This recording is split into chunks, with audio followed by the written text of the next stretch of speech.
नमस्कार, news point लेकर हाजिर हूं मैं राजीव। दोस्तों, इस वक्त आप देख रहे होंगे एक बार फिर से हम लोग कार में हैं। जी हां, कार में इसलिए क्योंकि लगातार सफर कर रहे हैं हम लोग। आज सुबह मुंबई से निकले, पुणे पहुंचे, पुणे से निकले और फिर बहुत सारे एरिया को कवर करते हुए बारामती पहुंच रहे हैं। और बारामती आप जानते हैं यहां से लगभग 15 किलोमीटर की दूरी है और ऑलरेडी बारामती में हम हैं, लेकिन उस सेंटर, उस पॉइंट पे पहुंचना चाहते हैं जहां से बारामती के फ्लेवर को आप तक हम पहुंचा पाएं, वो बता पाएं, दिखा पाएं कि आखिर बारामती की जरूरत क्यों पड़ी, हम यहां क्यों आए हैं। लेकिन सबसे बड़ी बात कि जब महाराष्ट्र की राजनीति को, यहाँ की सियासत को बहुत नजदीक से देखते हुए आप तक पहुंचाने की हम कोशिश कर रहे हैं, तो अलग अलग सड़कों, अलग अलग गलियों में जाकर ये जानने की कोशिश कर रहे हैं कि ये जो 6 पार्टियां हैं इस मैदान में, प्रमुख रूप से कहें तो उसके अलावा कई पार्टियां हैं और कई सारे निर्दलीय उम्मीदवार भी मैदान में हैं, लेकिन इन सब के बीच अगर जो 6 प्रमुख पार्टियां हैं ये क्या कर रही हैं, इनके बारे में लोग क्या सोचते हैं, ये सारी बातें हम यहाँ समझ रहे हैं। कुछ दिन पहले आपने झारखंड से भी ऐसी ही रिपोर्ट देखी थी, लेकिन अब महाराष्ट्र की रिपोर्ट, और महाराष्ट्र की रिपोर्ट इसलिए क्योंकि 288 सीटों वाले इस राज्य में बहुत गहमा गहमी का आलम है। एक तरफ बीजेपी है, दूसरी तरफ एनसीपी है और एनसीपी के 2 फाड़, कांग्रेस पार्टी एक में है, लेकिन उसके अलावा शिवसेना के भी 2 फाड़ हैं, यानी 2 शिवसेना, 2 एनसीपी और उसके अलावा कांग्रेस और भाजपा। और इन सब में कौन बाजी मारेगा ये देखना बड़ा दिलचस्प होगा आने वाले समय में। महाराष्ट्र की राजनीति को, यहाँ की सियासत को हम इस लाइव के जरिए आप तक पहुंचाने की कोशिश कर रहे हैं। और उससे पहले जहां तक महाराष्ट्र की बात करें तो महाराष्ट्र में आज दिन भर हुआ क्या, देश में दिन भर हुआ क्या, चलिए पहले देश से इसकी शुरुआत करते हैं। आप जानते हैं एक दुखद खबर यह है कि मणिपुर फिर से जल उठा है, यानी मणिपुर अशांत है पहले से, और वहां अशांति का आलम यह है कि इंफाल जो मणिपुर की राजधानी है, और वहां भी कुछ दिनों पहले आप लोगों ने जब भारत जोड़ो न्याय यात्रा राहुल गांधी ने उसकी शुरुआत की थी, उस वक्त हमारी टीम में मैं भी खुद वहां मौजूद था और वहां की रिपोर्ट हम लोगों ने आप तक पहुंचाई थी। लेकिन अब फिर से इंफाल जो है वो वहां कर्फ्यू लगा दिया गया है और कर्फ्यू के कारण वहां 2 दिनों तक इंटरनेट की सुविधा भी ठप कर दी गई है। फिर से कुकी और मैतेई के बीच वहां पर एक जो दोनों समुदायों के बीच जिस प्रकार मतभेद बढ़ा है, उभरा है, उसको शांत कराने की जगह नेतागण चुनावों में बिजी हैं और प्रधानमंत्री नरेंद्र मोदी विदेश यात्रा में बिजी हैं। वो विदेश यात्रा गए, जब देश में रहते हैं तो चुनाव में बिजी रहते हैं, उसके अलावा वो विदेश चले जाते हैं। अमित शाह भी चुनाव में इतने बिजी हैं कि गृह मंत्री को मणिपुर की चिंता नहीं है, उनको चिंता है झारखंड की, उनको चिंता है महाराष्ट्र की। लेकिन ये मणिपुर का सूरत हाल और प्रधानमंत्री के विदेश यात्रा की जानकारी के साथ साथ जरा अब आगे बढ़ते हैं। इधर राहुल गांधी और प्रियंका गांधी आज थे महाराष्ट्र में। राहुल गांधी महाराष्ट्र के विदर्भ में थे और विदर्भ में अमरावती है, अमरावती में पहले पहुंचे और उसके बाद अमरावती के बाद राहुल गांधी पहुंचते हैं चंद्रपुर में। और दोनों जगह राहुल गांधी का एक शानदार, बहुत ही ओजस्वी भाषण था आज। और सीधा आपको कल भी हम लोग बता रहे थे, जब हम लोगों ने ठाणे से कार्यक्रम किया था, न्यूज पॉइंट किया था, तब भी हम लोग बता रहे थे कि राहुल गांधी कैसे लगातार हमलावर हैं प्रधानमंत्री नरेंद्र मोदी पे। आज भी प्रधानमंत्री नरेंद्र मोदी को कहीं से भी वो कोई भी मौका नहीं छोड़ते हैं कि उनको थोड़ा सा बचाया जाए, बख्श दिया जाए। प्रधानमंत्री नरेंद्र मोदी पर हमला बोलते हुए आज राहुल गांधी विदर्भ में अमरावती में कह रहे थे कि आज अब आपको बता दूं, मीडिया वालों को स्पेशली, कि प्रधानमंत्री का मेमोरी लॉस हो रहा है। जी हां, उनको प्रधानमंत्री को अब याद नहीं रहता कि वो कह क्या रहे हैं, कर क्या रहे हैं, मेमोरी लॉस है, लेकिन मीडिया वाले इसको नहीं बताएंगे। आइए मगरमच्छ की बात करते हुए, 70 साल पुरानी बात क्या थी, आज तक क्या है, वो सारी बातें यहां राहुल गांधी कहते हुए किस तरह से नरेंद्र मोदी पर हमला कह रहे हैं, कर रहे हैं, ये जरा सुन लीजिए। आइए जरा सुनते हैं सीधा। जैसे अभी मैंने बोला नरेंद्र मोदी जी का मेमोरी लॉस हो गया, ये कभी नहीं बताएंगे, सवाल नहीं उठता। आप देखना, आज शाम को टीवी देखना, कहेंगे मोदी जी की मेमोरी तो बड़ी जबरदस्त है, वो एक बार कुछ सुन लेते हैं तो 70 साल के लिए वो उसको भूलते नहीं है। और फिर उसमें जोड़ देंगे जब वो छोटे थे, झील में जाके वो मगरमच्छ से लड़े थे और मगरमच्छ को उन्होंने डुबाया, मगर जब गंगा जी में जाते हैं तो लगता है कि तैरना नहीं जानते हैं।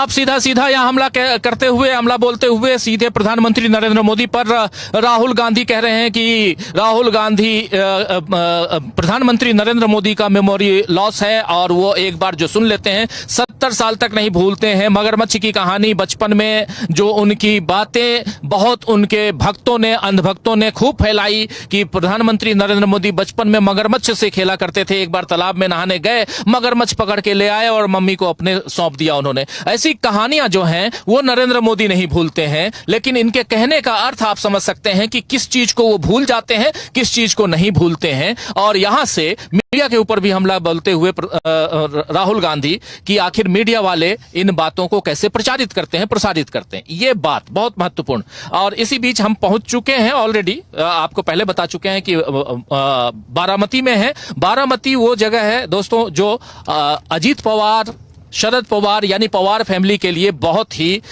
ये ऐसी जगह जहां से इस परिवार के उत्थान की कहानी आती है। अजित पवार यहां से 7 बार के विधायक रहे हैं, 7 बार। 8वीं बार फिर से किस्मत आजमा रहे हैं इसी बारामती से। बारामती में और क्या कुछ होने जा रहा है वो हम आपको बताएंगे, लेकिन उससे पहले फिर से चलते हैं राहुल गांधी की तरफ। राहुल गांधी अमरावती के अलावा चंद्रपुर पहुंचे थे, जो बिल्कुल नागपुर के बगल में है, विदर्भ है। और वहां चंद्रपुर में राहुल गांधी ने एक बार फिर हमला बोला और उन्होंने कहा साफ साफ कि प्रधानमंत्री नरेंद्र मोदी, अमित शाह, ये लोग बंद कमरे में संविधान को मिटाने का काम करते हैं। ये लोग, जो मीटिंग हुई थी उस मीटिंग में धारावी के कारण ये सरकार चोरी की गई। धारावी मतलब अदानी, और इसके कारण चोरी की गई। ये सारी बातें बताते हुए राहुल गांधी, आइए सुन लेते हैं उनकी जुबानी क्या कह रहे थे। जैसे अभी मैंने बोला नरेंद्र मोदी जी का मेमोरी लॉस हो गया, ये कभी नहीं बताएंगे, सवाल नहीं उठता। आप देखना, आज शाम को टीवी देखना, कहेंगे मोदी जी की मेमोरी तो बड़ी जबरदस्त है। वो एक बार कुछ सुन लेते हैं तो 70 साल के लिए वो उसको भूलते नहीं है। प्रधानमंत्री और बीजेपी के लोग बंद कमरों में छुपकर इस संविधान की हत्या करते हैं। मैं आपसे पूछना चाहता हूं, जब महाराष्ट्र की जनता से उनकी सरकार चोरी की गई, जिस मीटिंग में अदानी जी बैठे थे, अमित शाह जी बैठे थे, जो सरकार चोरी करने की मीटिंग थी, जिस मीटिंग में निर्णय लिया गया था कि एमएलएस को खरीदा जाएगा, करोड़ों रुपए के लिए खरीदा जाएगा, क्या जब अमित शाह जी और बीजेपी के लोगों ने यह मीटिंग की, जब उन्होंने आपकी सरकार खरीद कर आपसे चोरी की, क्या वो संविधान की रक्षा कर रहे थे? इसमें कहां लिखा है कि करोड़ों रुपए देकर महाराष्ट्र की जनता की सरकार को चोरी किया जाए? कहां लिखा है, मुझे दिखा दो। संविधान में कहां लिखा है कि सरकार को चोरी करना चाहिए? और आज महाराष्ट्र में हर एक व्यक्ति को मालूम है वो सरकार क्यों चोरी की गई थी। वो सरकार धारावी के कारण चोरी की गई थी, क्योंकि बीजेपी के लोग नरेंद्र मोदी, अमित शाह धारावी की जमीन, महाराष्ट्र के गरीब लोगों की जमीन, 1 लाख करोड़ रुपए की जमीन अपने मित्र गौतम अदानी को देना चाहते थे। इसीलिए महाराष्ट्र की सरकार आपके हाथों से चोरी की गई है, और यह पूरा महाराष्ट्र जानता है। आप यहाँ सीधा राहुल गांधी बताते हुए कि कैसे ये चोरी की गई और क्यों की गई चोरी। धारावी की 1 लाख करोड़ से ज्यादा की जमीन का मामला है और इस जमीन को सरकार यानी कि मोदी सरकार अदानी को देना चाहती थी, इसलिए यहां पर चोरी की गई और इसलिए बंद कमरे में रात को इसकी पूरी की पूरी पटकथा लिखी गई और इसके बाद ये पूरे घटनाक्रम को बताते हुए समझाते हुए राहुल गांधी यानी सीधा हमला नरेंद्र मोदी पर, नरेंद्र मोदी की सरकार पर, उनके सहयोगियों पर और साथ साथ सीधा हमला यहां पर अदानी पर। जी हां, और गौतम अदानी कहते हुए वो बात कह रहे हैं, A1 या A2 नहीं कह रहे हैं, अदानी का नाम ले रहे हैं। ये सबसे बड़ी बात है। यहां पर जब इस कार से इस सफर में हम आप तक ये न्यूज पॉइंट पहुंचा रहे हैं तो 2 हमारे साथी यहां आप देख रहे हैं मौजूद हैं। प्रशांत टंडन जी एक साइड हमारे दाहिने साइड मौजूद हैं और बाएं साइड हमारे सहयोगी आंचल मौजूद हैं इस न्यूज पॉइंट में। और कुछ देर बाद और भी अपने सहयोगियों को जो हमारे साथ हमारे पैनलिस्ट साथी जुड़ेंगे उन सबसे भी आपका परिचय करवाऊंगा। दोस्तों, थोड़ा इस कार्यक्रम को आगे बढ़ाते हैं। आगे बढ़ाने के क्रम में अब थोड़ा और आगे बढ़ें और आज प्रियंका गांधी की बात करते हैं। राहुल गांधी की बात बहुत सारी हो गई, प्रियंका गांधी की बात, क्योंकि प्रियंका गांधी आज पहली बार इस चुनावी रण में, महाराष्ट्र के चुनावी रण में वो कूदी हैं। प्रियंका गांधी का चुनाव ऑलरेडी समाप्त हो चुका है। प्रियंका गांधी जो हैं वो आप जानते हैं कि वायनाड से चुनाव लड़ रही हैं। 13 तारीख को मतदान वहां समाप्त हो चुका और अब प्रियंका गांधी महाराष्ट्र में हैं। आज महाराष्ट्र में 2 जगहों पर प्रियंका गांधी थी। पहली यात्रा उनकी जो चुनावी सभा थी वो शिरडी में थी। जी हां, वही शिरडी वाले साईं बाबा, नाम सुना होगा आप लोगों ने, उसी शिरडी में। और दूसरा प्रियंका गांधी जो दूसरी उनकी सभा हुई वो कोल्हापुर में हुई। कोल्हापुर भी आप जानते हैं बहुत नामी है। कोल्हापुरी चप्पल आप जानते हैं लड़कियों के लिए काफी पसंदीदा है क्योंकि वो उसका इस्तेमाल पहनने में भी करती हैं और जो बदतमीजी करता है उसके लिए भी करती हैं, तो लड़कियों के लिए ज्यादा। और वहीं एक महिला वहां मौजूद थी, तो ये कोल्हापुरी चप्पल की कहानी। लेकिन इन सब के बीच आखिर प्रियंका गांधी ने इसी जगह, इन्हीं दोनों जगहों पे साफ साफ चुनौती दे दी है। और चुनौती क्या? शिरडी में प्रियंका गांधी कहती हैं कि नरेंद्र मोदी जी, अमित शाह जी, आइए इसी मंच पे और मैं चुनौती देती हूं कि क्या आप लोग जातिगत जनगणना करवाएंगे? अगर करवाएंगे तो इसकी घोषणा कीजिए, वरना आप लोग उल्टी सीधी बातें करना बंद कीजिए। आइए जरा सुनिए प्रियंका गांधी को। मैं चुनौती देती हूं मोदी जी को, अमित शाह जी को। मैं चुनौती देती हूं कि मंच पे खड़े होकर कह दें कि वो जाति जनगणना करवाएंगे। मंच पर खड़े होकर कह दें कि आरक्षण का जो 50% की जो सीमा है उसको हटा देंगे। तो सुन रहे थे यहाँ प्रियंका गांधी साफ साफ कह रही हैं कि 50% की जो सीमा है उसकी घोषणा कीजिए, जाति आधारित जनगणना की बात आप कीजिए। प्रियंका गांधी भी चुनौती देते हुए एक जबरदस्त वार है और इस वार में अब देखना दिलचस्प होगा कि ये दोनों भाई बहन की जो कहानी है वो आगे कहां तक बढ़ती है। यानी राहुल गांधी लगातार हमला बोल रहे हैं, प्रियंका गांधी भी उसमें कूद पड़ी हैं, यानी सोने में सुहागा कह लें या दाल में तड़का कह लें। लेकिन बहुत इंपॉर्टेंट है, यहां से कहानी आगे बढ़ती है और हम धीरे धीरे, हमारी गाड़ी भी आगे बढ़ रही है और कुछ घुमैया और जो है घुमावदार रास्ते को, पगडंडियों को पार करते हुए हम हैं तो अमरावती में, माफी चाहूंगा बारामती में, लेकिन बारामती शहर जाना पहचाना नहीं है। घूम रहे हैं हम लोग और आप तक हम इस कार्यक्रम को पहुंचा रहे हैं। बहुत मजेदार है। प्रियंका गांधी इसके बाद कोल्हापुर पहुंचती हैं और कोल्हापुर में दोस्तों वो जो बात कह रही हैं वो और भी पते की बात है। और साफ साफ कोल्हापुर में प्रियंका गांधी ने कहा है कि अगर आप बाला साहब का नाम लेते हैं, यानी बाल ठाकरे का नाम लेते हैं, तो उनके बेटे के पीठ पर छुरा क्यों घोंप रहे हैं? और ये बात आप समझ सकते हैं क्योंकि बाला साहब की तस्वीर लगाकर एकनाथ शिंदे प्रचार कर रहे हैं और इसीलिए यहां प्रियंका गांधी कह रही हैं कि आप गद्दारी कर रहे हैं, आप पीठ में छुरा घोंप रहे हैं। सुनिए जरा, ये बात बहुत इंपॉर्टेंट इसलिए है क्योंकि यहां से महाविकास आघाड़ी की मजबूती दिखाई देती है और ये चुनावी सभा में प्रियंका गांधी करती हुई नजर आ रही है। सुनिए। अफसोस ये है कि महाराष्ट्र में खास तौर से आपकी इस धरती का अपमान हो रहा है। छत्रपति शिवाजी महाराज जी का भी अपमान हो रहा है,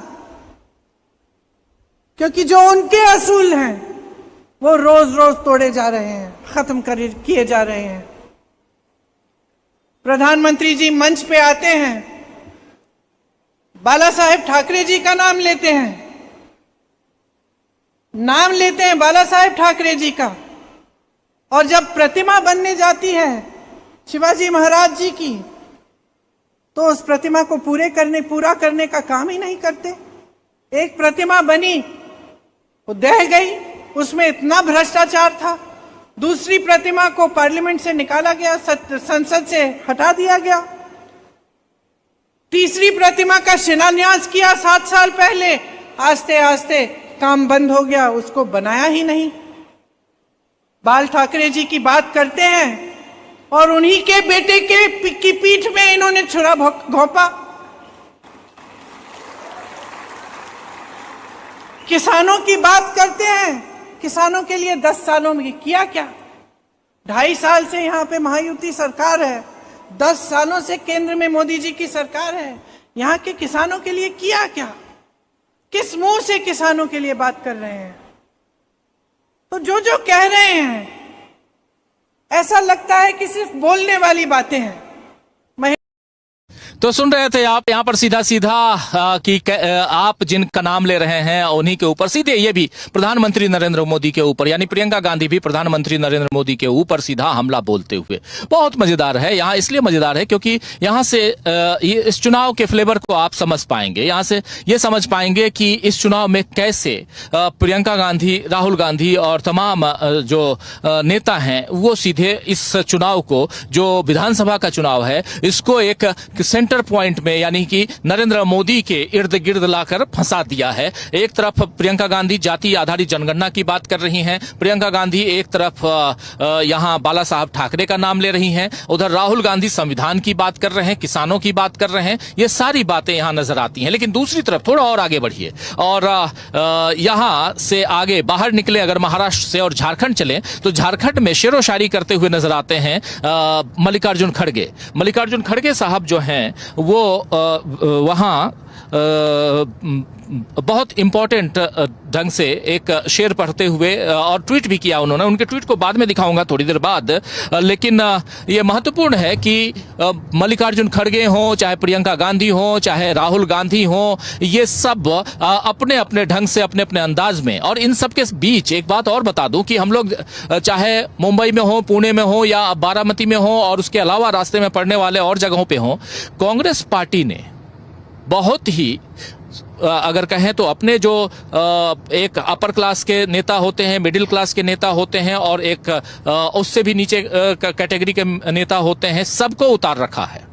राहुल प्रियंका खड़गे के अलावा और नीचे के तमाम नेताओं को मैदान में उतार रखा है। और कई लोगों से मुलाकात हुई, इसलिए क्योंकि हम लोग जिस होटल में ठहरे हुए थे उस होटल में ऐसे तमाम नेताओं से मुलाकात हुई जो यहाँ कोई बूथ मैनेजमेंट को देख रहा है, तो कोई नेताओं के भाषण और उस पे आने वाली प्रतिक्रियाओं पर क्या जवाब देना है इस पर काम कर रहा है, कोई लोगों को घर से बाहर कैसे निकाला जाए और बूथ तक पहुंचाया जाए ये इस पे बात कर रहा है। तो अलग अलग चीजें आ रही हैं, इसलिए ये चुनाव बहुत दिलचस्प है, बहुत मजेदार है। चलिए अब आगे बढ़ते हैं और सीधे अपने तमाम साथियों के बीच चलते हैं। और यहां आपको पहले ही परिचय में करवा चुका हूं, आंचल हैं और इधर प्रशांत टंडन जी हैं और साथ में 3 हमारे साथी जुड़े हुए हैं। उधर स्टूडियो से हमारे साथ जुड़े हुए हैं भारत शर्मा जी, सीधे भोपाल से जुड़े हुए हैं। हमारे साथ अमलेंदु उपाध्याय जी जुड़े हुए हैं सीधे दिल्ली से, और हमारे साथ जुड़े हुए हैं समरात्मज मिश्र जी, वो भी सीधे दिल्ली से जुड़े हुए हैं। ये तीनों हमारे साथियों से आप परिचित हैं। थोड़ी देर बाद प्रोफेसर रविकांत जी भी जुड़ेंगे, उनसे भी आपका परिचय है ही पहले से, उनका भी स्वागत करूंगा।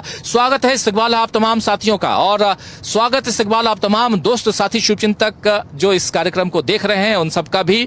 और सबसे बड़ी बात कि हमारे एक साथी असलम चिश्ती जी को आप सब जानते होंगे, पुणे में रहते हैं। आज उनसे भी मुलाकात हुई। ऐसे अलग अलग जगहों पे जाते हैं हम लोग तो अलग अलग हमारे दर्शक साथी जो हैं एक परिवार का, इस डीबी लाइव परिवार का हिस्सा बन चुके हैं, उन सबसे भी मुलाकात होती है। तो आज अच्छा लगा प्रशांत जी की, असलम जी के साथ हम लोगों ने लंच किया और कुछ पल उनके साथ बिताए। तो ऐसे कई साथी जो अलग अलग जगहों पे मिलते हैं, अच्छा लगता है कि उन लोगों के बीच हम जाएं, मुलाकात हो और वहां लगता है कि हाँ हमारा कोई लोकल आदमी यहाँ है, अपना आदमी है। जब वर्षों से इस कार्यक्रम को डीबी लाइव को लोग देख रहे हैं और पसंद करते हैं तो और भी अच्छा लगता है। लेकिन बढ़े आगे और बारामती के इधर उधर इर्द गिर्द हम लोग घूम रहे हैं और थोड़ा उस फ्लेवर को लाने की बताने की कोशिश में हम लोग लगे हुए हैं। उससे पहले जो पॉलिटिकल सिनेरियो है, अब चूंकि मुंबई टू पूना, पूना टू बारामती और रास्ते में बहुत कुछ आपने देखा है, प्रशांत जी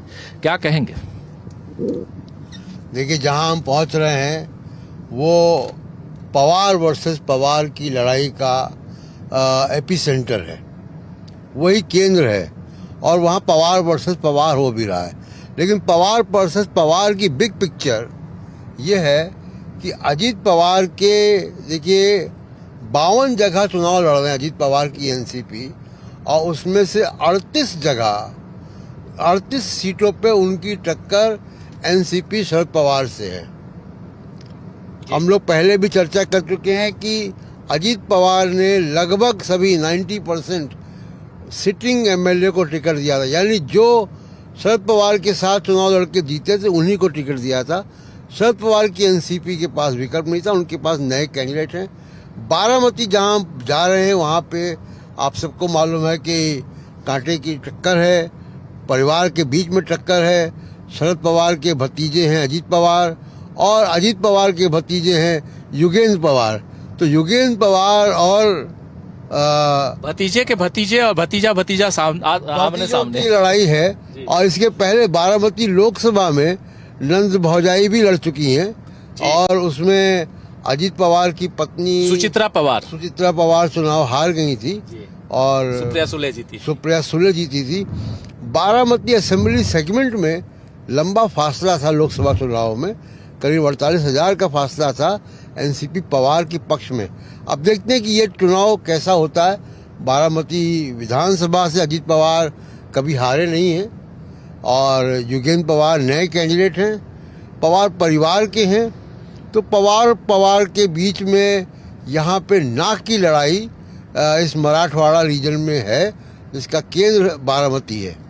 जी बिल्कुल सही कह रहे हैं कि ये केंद्र सेंटर पॉइंट जो है बारामती है। और अगर कहा जाए कि हॉट सीट्स जितने हैं उसमें से एक हॉट सीट ये बहुत मजेदार, क्योंकि यहाँ पर पवार वर्सेस पवार यानी पवार की किस्मत दांव पर, कौन पवार आगे कौन पवार पीछे ये देखना होगा। 7 बार के विधायक हैं अजीत पवार जो उप मुख्यमंत्री हैं, लेकिन अजीत पवार अपनी ही पार्टी अपने ही गठबंधन से नाराज है, पार्टी से नहीं नाराज लेकिन अपने ही गठबंधन से नाराज हैं। और उनकी नाराजगी का आलम यह है कि वो प्रधानमंत्री का सीधे बायकॉट करके बैठे हुए हैं, प्रधानमंत्री के भाषणों का बायकॉट करके बैठे हुए हैं। उनके दल के लोग, उनके पार्टी के नेता प्रधानमंत्री के कार्यक्रमों में नहीं जा रहे हैं। तो इसलिए आप समझ सकते हैं कि क्या है कहानी। लेकिन दूसरी तरफ अगर आगे बढ़े तो जरा सा थोड़ा सा आपको ले चलना चाहता हूं झारखंड की ओर। और झारखंड में आज थे कांग्रेस पार्टी के अध्यक्ष, राष्ट्रीय अध्यक्ष मल्लिकार्जुन खड़गे, और लेकिन उन्होंने अपनी बात ट्वीट करके जो रखी है, जो थोड़ी देर पहले आपको कहा भी था कि मैं आपको बताऊंगा, उस ट्वीट को जरा स्क्रीन पर ले आइए। और लिख रहे हैं मल्लिकार्जुन खड़गे कि मोदी जी और भाजपा से मैं कहना चाहूंगा,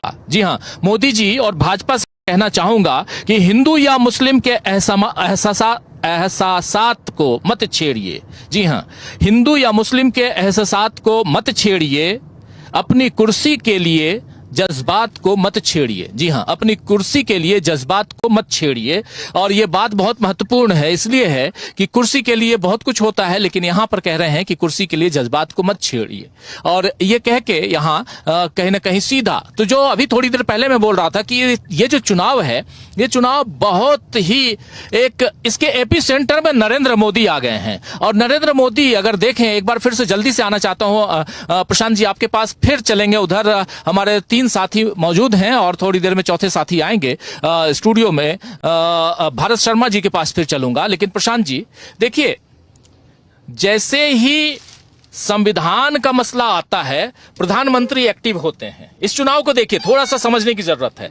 जैसे ही संविधान का मामला आता है, संविधान का मामला कब आता है? जब राहुल गांधी नागपुर में संविधान सम्मान सम्मेलन करते हैं। और जैसे ही संविधान सम्मान सम्मेलन होता है, उसके बाद नरेंद्र मोदी ये कहते हुए कि वो लाल किताब, उसके अंदर कुछ नहीं, खाली पन्ने, ये सब कहते हुए जैसे ही घेरने की कोशिश करते हैं, यहां से कहानी नरेंद्र मोदी के इर्द गिर्द ऐसे नजर आती है। एपी सेंटर में नरेंद्र मोदी और सर्कल में और उनके चारों तरफ से वार हो रहा है। प्रियंका गांधी वार कर रही हैं, मल्लिकार्जुन खड़गे वार कर रहे हैं, राहुल गांधी वार कर रहे हैं, उधर उद्धव ठाकरे वार कर रहे हैं, इधर शरद पवार वार कर रहे हैं, सब टॉप लीडर्स जितने भी हैं। क्या ये मामला, ये जो चुनाव है, चाहे वो झारखंड का हो चाहे महाराष्ट्र का हो, ये दोनों राज्यों का चुनाव नरेंद्र मोदी के इर्द गिर्द आ गया है? जी, नरेंद्र मोदी के इर्द गिर्द है और ये राहुल गांधी के इर्द गिर्द भी है राजीव जी। और ये कहें तो ज्यादा बेहतर है। हाँ, और दरअसल में मामला ये है, ये जो कटेंगे तो बटेंगे वगैरह जो आ रहा है, या संविधान के खाली पन्ने, ये टेस्ट बलून है। और मैं बताता हूँ क्यों टेस्ट बलून है, क्या सफलता इसमें मिली है मोदी जी को और क्या नहीं मिली है। भारत जोड़ो यात्रा से सिलसिला चालू होता है और भारत जोड़ो यात्रा के बाद जो लोकसभा के चुनाव हुए, उससे ये संदेश बहुत साफ हो गया कि राहुल गांधी की बात जा रही है लोगों तक। तमाम मीडिया, इलेक्शन कमीशन, ईडी, इन सब के बावजूद मोदी जी पूर्ण बहुमत से दूर रह गए। 400 पार नहीं हो पाया, जो कह रहे 300 पार भी नहीं हो पाया। तो उन सब की वजह से एक समस्या मोदी जी के सामने है कि ये जो राहुल गांधी का, जिसको कहें कि सिक्का चल गया संविधान का या सामाजिक न्याय का, इसकी काट क्या, इसकी तोड़ क्या है। तो हरियाणा से जरूर उनको आंशिक सफलता मिली, लेकिन वो लगातार इस बात की कोशिशों में बीजेपी है कि किस नैरेटिव का तोड़ निकाला जाए। अभी तक उनको इसमें कामयाबी नहीं मिली राजीव जी, कि जो संविधान की बात है, जो सामाजिक न्याय की बात है, जो जातिवार जनगणना की बात है, जो आरक्षण की लिमिट 50% बढ़ाने की बात है, और ये सब वो बातें हैं जो बीजेपी की और आरएसएस की दुखती नस है। बीजेपी इससे बड़ी कोई बड़ा डाइवर्जन चाहती है कि ये मुद्दे ना आए, कुछ और आए, तमाम तरीके की बातें, और लौट फिर के वो हिंदू मुसलमान पे जाते हैं। कांग्रेस पार्टी या इंडिया गठबंधन हिंदू मुसलमान की पिच पे नहीं जाता है। तो ये उनको परेशानी ये है कि इन चीज़ों का तोड़ क्या निकाला जाए। तो इसलिए ये सब चीज़ें आ रही हैं। और महाराष्ट्र के इलेक्शन में आप देखिएगा कि ये आया, और महाराष्ट्र के इलेक्शन में ये आते ही इसका बिल्कुल, जिसको कहें कि एक्शन रिएक्शन, जो न्यूटन का थर्ड लॉ है वो वहाँ पे लागू होता दिखाई देता है कि तुरंत उसका रिएक्शन हुआ, और रिएक्शन बीजेपी के नेताओं की तरफ से हो गया। जब ये बात आई कि कटेंगे कि बटेंगे, तो उसका रिएक्शन बीजेपी के नेताओं की तरफ से हुआ, उसका रिएक्शन अजीत पवार की तरफ से हुआ, पंकजा मुंडे की तरफ से हुआ, बीजेपी के तमाम और दूसरे नेताओं की तरफ से हुआ। कल एक पत्रकार से मुलाकात हुई थी जिनसे नितिन गडकरी से बातचीत हो रही थी, और नितिन गडकरी भी उस सवाल को टाल गए, कटेंगे बटेंगे सवाल को टाल गए। उन्होंने कहा मैंने सुना ही नहीं क्या बात है ये। तो ये जो कुल मिला के बात ये है कि ये सांप्रदायिक मुद्दा लाने की कोशिश जो है वो राहुल गांधी के या सामाजिक न्याय के या जातिवाद जनगणना के नैरेटिव को उलटने के लिए है, उससे डाइवर्जन के लिए है, जिसका असर महाराष्ट्र में जरूर पड़ेगा।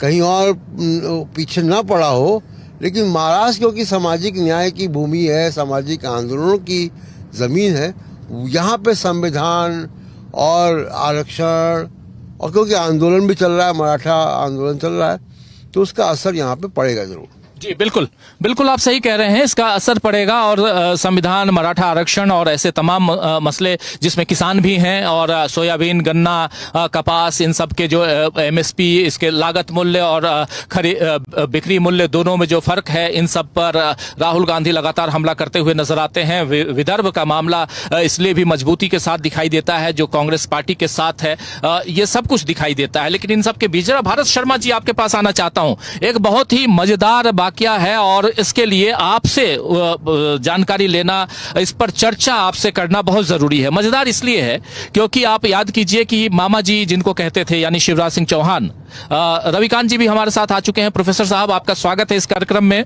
और भारत शर्मा जी आपके पास पहले, लेकिन और लाडकी बहना योजना जो है यहाँ पर, यानी लाडली बहन योजना जो मध्य प्रदेश में है, उसी की तर्ज पर यहाँ 1500 रुपए दे रही है शिंदे सरकार। और शिंदे सरकार को अगर पूछा जाए या महायुति के किसी नेता से यहाँ पे आप पूछिए कि आप कह रहे हैं, दावा कर रहे हैं कि हमारी ही सरकार आ रही है, तो वो कहते हैं कि हमारी ये जो लाडली बहन योजना जो है, इसके कारण हम आ रहे हैं, महिलाएं हमारे पक्ष में हैं इसलिए हम आ रहे हैं। और उसके बाद वो उदाहरण देते हैं कि आपने देखा भाजपा को जीत मिली मध्य प्रदेश में, छत्तीसगढ़ में इसी योजना के कारण, इसलिए हम आ रहे हैं। हालांकि इसके पीछे और भी दूसरी कहानियां हैं, लेकिन आपसे जरा समझना चाहता हूं, आप इतने साल से देख रहे हैं इस योजना को मध्य प्रदेश में, क्या मध्य प्रदेश की योजना और महाराष्ट्र की योजना और दोनों का रिजल्ट, क्योंकि योजनाएं समान हैं, रिजल्ट भी समान होते हुए देख सकते हैं क्या? आपको क्या लगता है?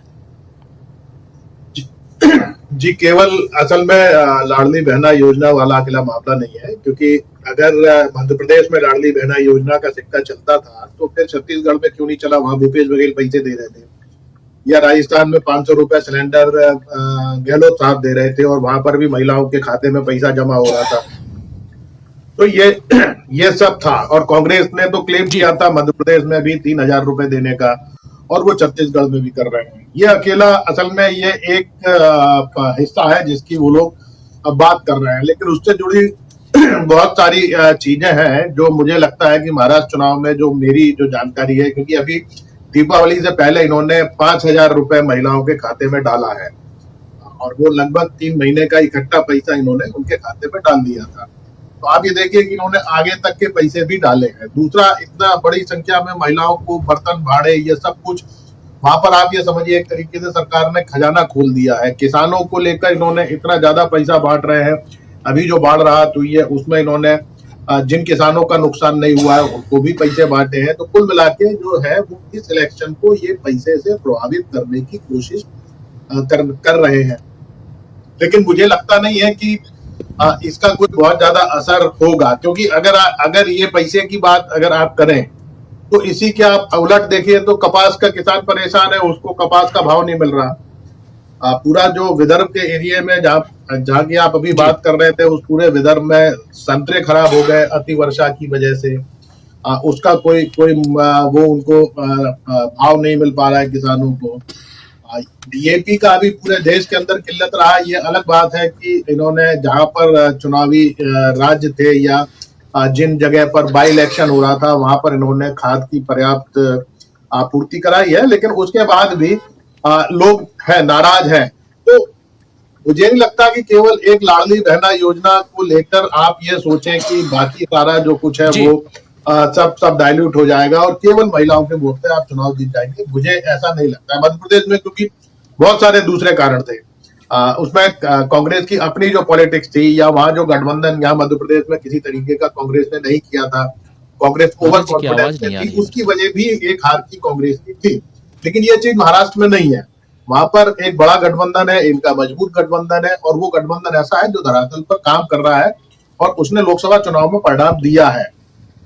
तो आप ये कहें कि केवल आप फ्री की योजनाओं को लागू करके और आप ये चाहेंगे कि केवल आपको उसका फायदा मिल जाएगा, तो मुझे लगता है कि ऐसा नहीं है। जी राजीव।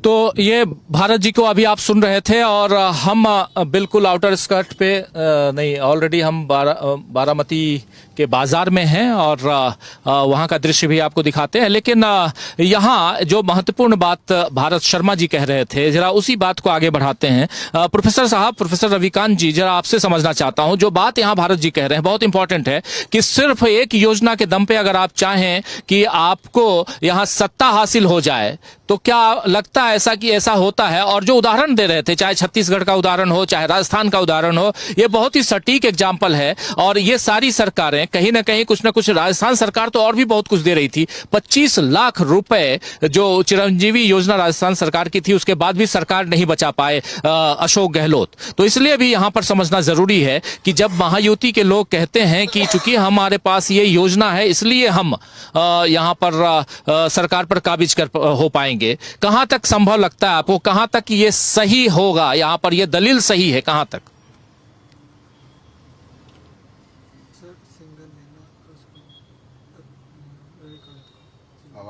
आवाज नहीं आ रही। अनम्यूट अनम्यूट कीजिए, अब अनम्यूट कीजिए प्रोफेसर साहब, अनम्यूट कीजिए।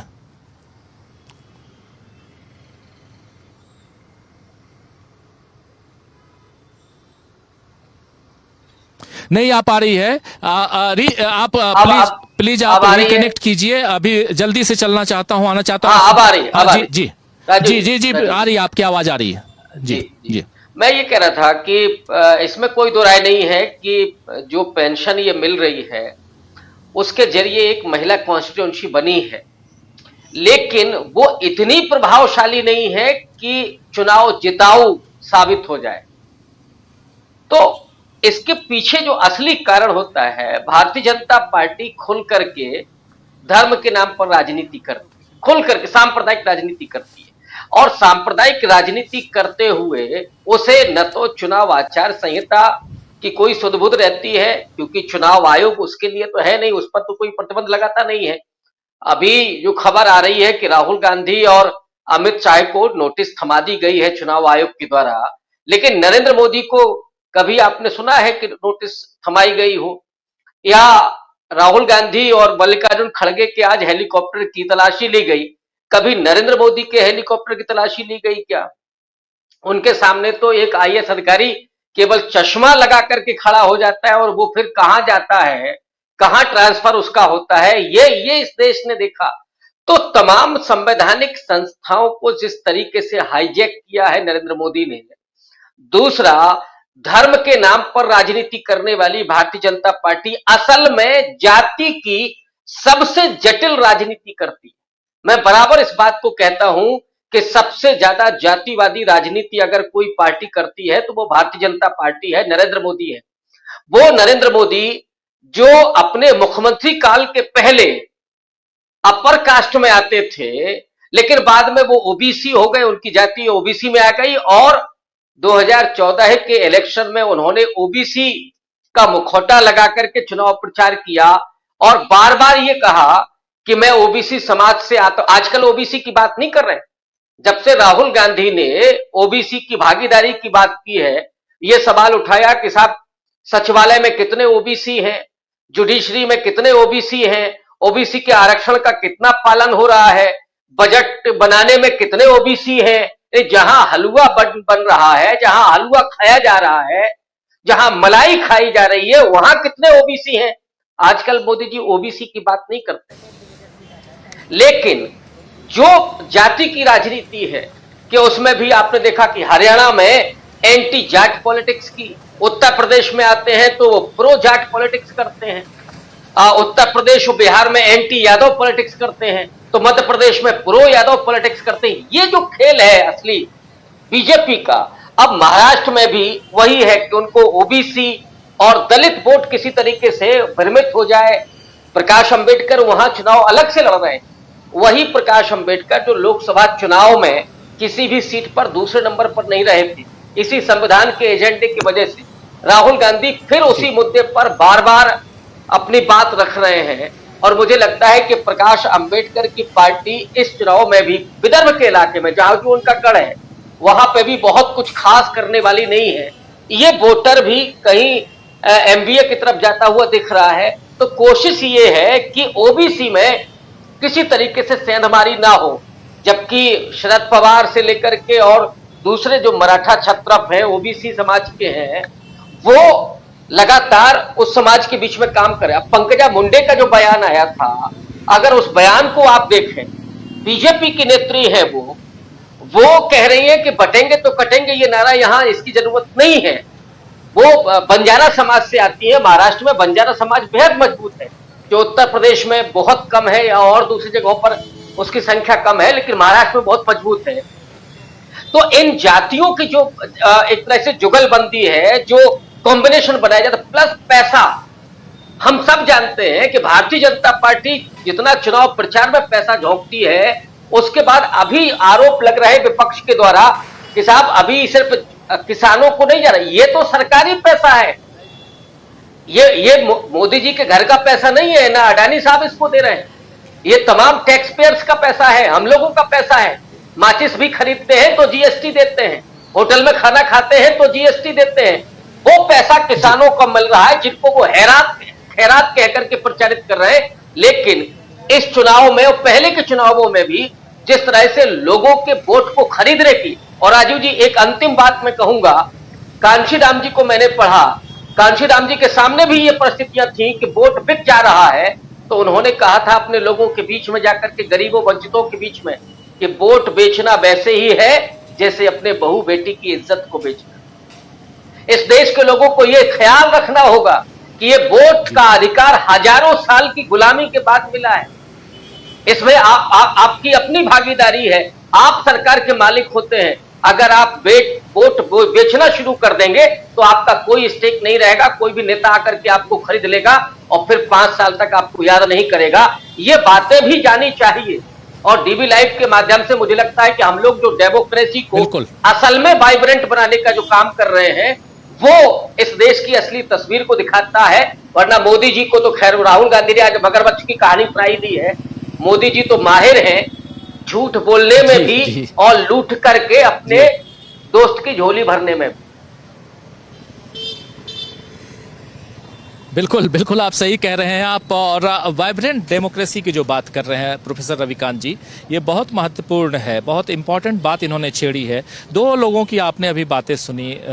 भारत शर्मा जी जो पॉइंट है, बहुत वैलिड पॉइंट है भारत शर्मा जी का, जिसमें साफ साफ है कि आप इन योजनाओं के दम पे अगर चाहें और दावा करें कि हम जीत रहे हैं, तो ये दावा कहीं ना कहीं बेमानी है, अपने कार्यकर्ताओं के साथ भी और देश के साथ भी, अपने उस जिस एरिया में आप चुनाव लड़ रहे हैं। लेकिन दूसरी बात महत्वपूर्ण यह है प्रशांत जी, कि जो यहाँ प्रोफेसर रविकांत जी कह रहे हैं, इस पर भी गौर फरमाना चाहिए। इस राजनीति में एक जो सुचिता होनी चाहिए, उस सुचिता की कमी तो है ही, वो साफ दिखाई देता है। लेकिन उसके साथ साथ नरेंद्र मोदी की अपनी तस्वीर अलग दिखाई देती है और राहुल गांधी की तस्वीर। अभी जो थोड़ी देर पहले मैं आपसे पूछ भी रहा था कि ये क्या नरेंद्र मोदी सेंट्रिक हो गया है चुनाव, लेकिन पैरेलली ये राहुल गांधी सेंट्रिक चुनाव भी नजर आता है। और एक बार फिर से हम, जैसे लग रहा है, लोकसभा का चुनाव देख रहे हैं, विधानसभा का चुनाव नहीं बल्कि लोकसभा का चुनाव देख रहे हैं। दोस्तों, इस वक्त हम लोग बारामती में हैं और पीछे आप देख रहे होंगे, थोड़ा रात का समय है और कुछ तस्वीरें उतनी अच्छी नहीं दिखा पा रहे हैं हम, लेकिन कैमरे के पीछे कुछ साथी यहाँ के हैं जो इस कार्यक्रम को देख रहे हैं और हम लोग ये चर्चा बारामती से आप तक पहुँचा रहे हैं। प्रशांत जी, क्या कहेंगे आप? देखिए, जहाँ तक योजनाओं की बात है, अभी आपने कहा कि लोकसभा का चुनाव हम लोग मराठवाड़ा में हैं, बारामती में हैं, और इसी मराठवाड़ा में से 8 लोकसभा सीट में से 7 सीटें जो है वो इंडिया गठबंधन को मिल गई थी। और ये अभी जो मुझे दिखता है कि इस मराठवाड़ा में विधानसभा की 36 सीटें आती हैं और इन 36 सीटों में बहुत रिकवरी हो जाएगी ऐसा लग नहीं रहा है। एकनाथ शिंदे का ज़रूर पूरा जोर लाडली बहना पे है, लाड़की बहना मराठी में अगर कहा जाए तो उस पर बहुत ज़ोर है उनका। लेकिन उस ज़ोर का एक दूसरा एस्पेक्ट ये है कि बहुत सारे, जैसे हम तो कृषि प्रधान क्षेत्र में है इस वक्त, गन्ना, अभी रास्ते में हम आ रहे थे तो ट्रैक्टर ट्रॉलियों से गन्ने का जो है वो दिखाई दे रहा था कि गन्ने मिलों में जा रहे हैं। तो हम बिल्कुल ग्रामीण क्षेत्र में हैं। अभी यहाँ पे बारामती तो किसानों का एक कहिए कि हब है, और इस जगह पे कि चाहे आप विदर्भ में जाएं, यहाँ पे किसानों की बहुत लंबे समय से आत्महत्याएं कर्ज की वजह से होती हैं, खासकर कपास वाले किसान, कपास बोने वाले किसानों की, सोयाबीन के किसानों की स्थिति बहुत ख़राब है। ये किसानों को जो मदद देनी चाहिए थी वो मदद वो दे नहीं पा रहे हैं, क्योंकि उनका पूरा बजट, फोकस, प्रचार तंत्र सब लाड़की बहना में लग गया, क्योंकि उनको लगा कि लोकसभा में जो उनका स्ट्राइक रेट आया वो उसकी वजह से आया, और दूसरे हिस्से छूट रहे हैं। विदर्भ में कांग्रेस ने अच्छा किया था लोकसभा में, यहाँ पे भी शिवसेना उद्धव ठाकरे और कांग्रेस से 3-3 सीटें ली थी मराठवाड़ा में। इन सब को देखते हुए लगता है कि अभी लोकसभा का स्थिति लगभग बरकरार रहने वाली है, जितना अभी मैं देख रहा हूँ। अब इसमें अभी पोलिंग के दिन क्या होता है और बाकी दिन क्या होता है, लेकिन नरेंद्र मोदी महाराष्ट्र के चुनाव में वो इम्पैक्ट नहीं छोड़ पाए, बल्कि योगी जी ने आकर जो है उसको बिगाड़ दिया, उसको बहुत ज़्यादा जो है। तो जो किसानों की बात होनी थी, जो महिलाओं की बात होनी थी, जो छात्रों की बात होनी थी, जो तमाम जो कोर इश्यूज़ हैं, बेरोज़गारी का, महंगाई का, उन पे बात नहीं हो पाई बीजेपी की तरफ से, और वो बात केवल और केवल सांप्रदायिक बातें हो गई, जिसका बीजेपी के नेताओं को खुद डर लग रहा है कि इन सांप्रदायिक बातों का महाराष्ट्र जैसी जगह पे उतना असर नहीं होगा जितना कि उत्तर भारत में हो जाता है। जी बिल्कुल बिल्कुल सही कह रहे हैं आप। उत्तर भारत और महाराष्ट्र दो अलग अलग चीज़ों का अगर आप थोड़ा और गौर फरमाएं इस पे और आगे बढ़ें तो आपको समझ में आएगा कि महाराष्ट्र की राजनीति कुछ और है, उत्तर भारत की राजनीति से कुछ ज्यादा ही अलग कह सकते हैं, क्योंकि महाराष्ट्र के जो क्षेत्रीय दल हैं वो मजबूती के साथ यहाँ लड़ते हुए दिखाई देते हैं। बारामती में जब हम हैं तो यहाँ पवार का गढ़ है, पवार परिवार का गढ़ कह सकते हैं, और यहाँ से जो मराठवाड़ा है और उधर आप देखेंगे, उस तरफ झांकेंगे तो आपको समझ में आएगा कि यहीं पर राजनीति का एपिसेंटर है।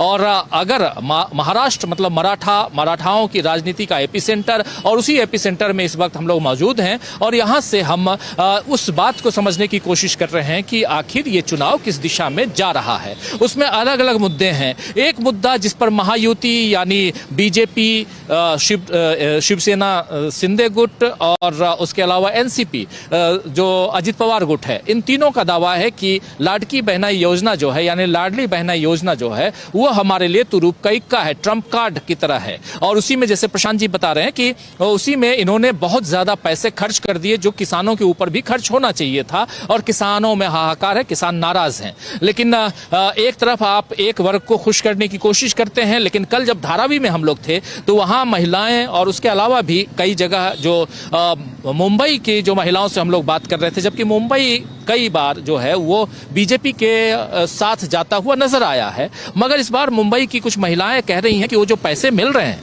वो पैसे तो हमारे ही हैं, ये पैसे आप अपनी जेब से तो दे नहीं रहे हैं, वो हमारे पैसे हमको दे रहे हैं। लेकिन पैरेलली 1500 की जगह पे हमारा जो किचन का जो बजट है वो 10,000 हो गया, क्योंकि महंगाई बढ़ गई है, युवाओं का कहना है बेरोजगारी बढ़ गई है। तो ये जो मूलभूत जो समस्याएं हैं उन समस्याओं पे अब लोगों की नजर टिकी हुई नजर आती है, यानी कि अब एक मुद्दा धीरे से बहुत घूम करके मूलभूत मुद्दों पे आ गया है, जिसमें महंगाई है, बेरोजगारी है और उनकी समस्याएं हैं, रोजमर्रा की चीजें हैं। कोई गैस की कीमत की बात करता है, सिलेंडर 500 में देंगे तो कोई 450 कहता है, लेकिन ये मुद्दे क्या चल पाते हैं? शुरुआत में हम लोग बात कर रहे थे छत्तीसगढ़ मध्य प्रदेश के चुनावों की, हम लोगों ने बात की, भारत शर्मा जी कर रहे थे।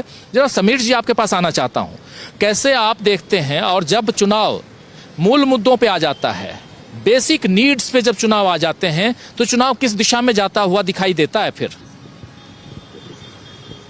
जी यही देखने वाली बात तो तमाम लोगों से बात कर रहे हैं, लगातार हम लोग ग्राउंड रिपोर्ट्स देख भी रहे हैं। अब यहाँ सवाल यही है कि ये लाडकी बहना योजना के तहत चुनाव से पहले कुछ पैसे अकाउंट में दे दिए गए, और पिछले 10-12 साल से ये चीज़ें इतनी सामान्य हो गई हैं कि कितना असर डालेंगी वो देखने वाली बात होगी। ऐसा नहीं कि असर नहीं डाल रही है, असर डाल रही हैं, लेकिन जो बात आप कह रहे हैं कि अब मतदाताओं के भीतर ये भी है कि ये कोई अपने घर से नहीं दे रहे हैं, और दूसरी बात ऐसा नहीं कि यही दे रहे हैं, दूसरी सरकारें भी आएंगी तो वो भी देंगी, लेकिन केवल कुछ पैसे लोगों के अकाउंट में डाल देना चुनाव से पहले, और जो बड़े मुद्दे हैं जिनमें किसानों का मुद्दा है, मराठा आरक्षण का मुद्दा है, उसके अलावा जो सबसे बड़ा जो मराठी अस्मिता की बात चल रही है जिसको महाविकास अघाड़ी ने मुद्दा बना रखा है, और महाराष्ट्र बनाम गुजरात का जो मुद्दा इस समय पूरे महाराष्ट्र में चल रहा है, इन सारे मुद्दों पर जो जमीनी मुद्दे हैं उन पर ये एक इस तरह की ये योजना कितना भारी पड़ पाएगी ये देखने वाली बात होगी। लेकिन लड़ाई वास्तव में इन्हीं सारी चीजों की है। मराठी अस्मिता, मराठा आरक्षण का मुद्दा है, और वहां पर जो इस किसानों का मुद्दा है, चाहे कपास किसान हो, गन्ना किसान हो, उनकी जो नाराजगी दिखाई पड़ रही है, जो दिख रहा है, और आप लोग भी उसकी चर्चा कर रहे हैं सरकार से कि उनके लिए कुछ नहीं किया गया, उनके लिए किया गया, लेकिन कुछ लोगों के लिए अगर ये लाडकी योजना के जरिए पैसे पहुंचाए गए तो ये सारी चीजें कई बार अगर ये एक फायदा दिला रही हैं तो कई बार बैकफायर भी करती है। तो यह देखने वाली बात है जमीनी मुद्दों को कैसे महाविकास आघाड़ी उठा रही है।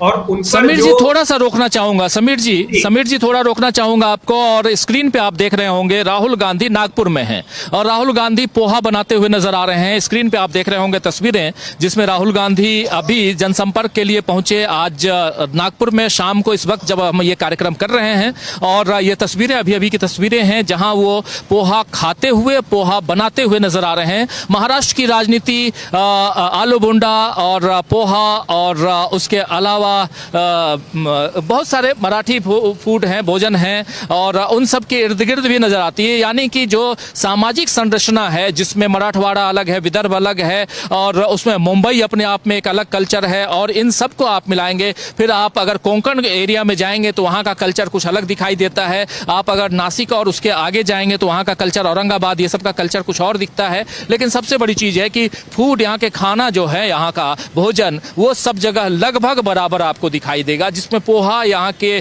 कहें तो लाइफ लाइन की तरह है। सुबह सुबह नाश्ते में पोहा तो लोग पसंद करते ही करते हैं इलाकों में, वरना तो बम्बई तो वड़ा पाव पे जीवित है। बड़ा पाव पे बिल्कुल। और बड़ा पाव की रिपोर्ट जरूर देखना मत भूलिएगा प्रशांत टंडन जी के साथ। साबूदाना वड़ा है।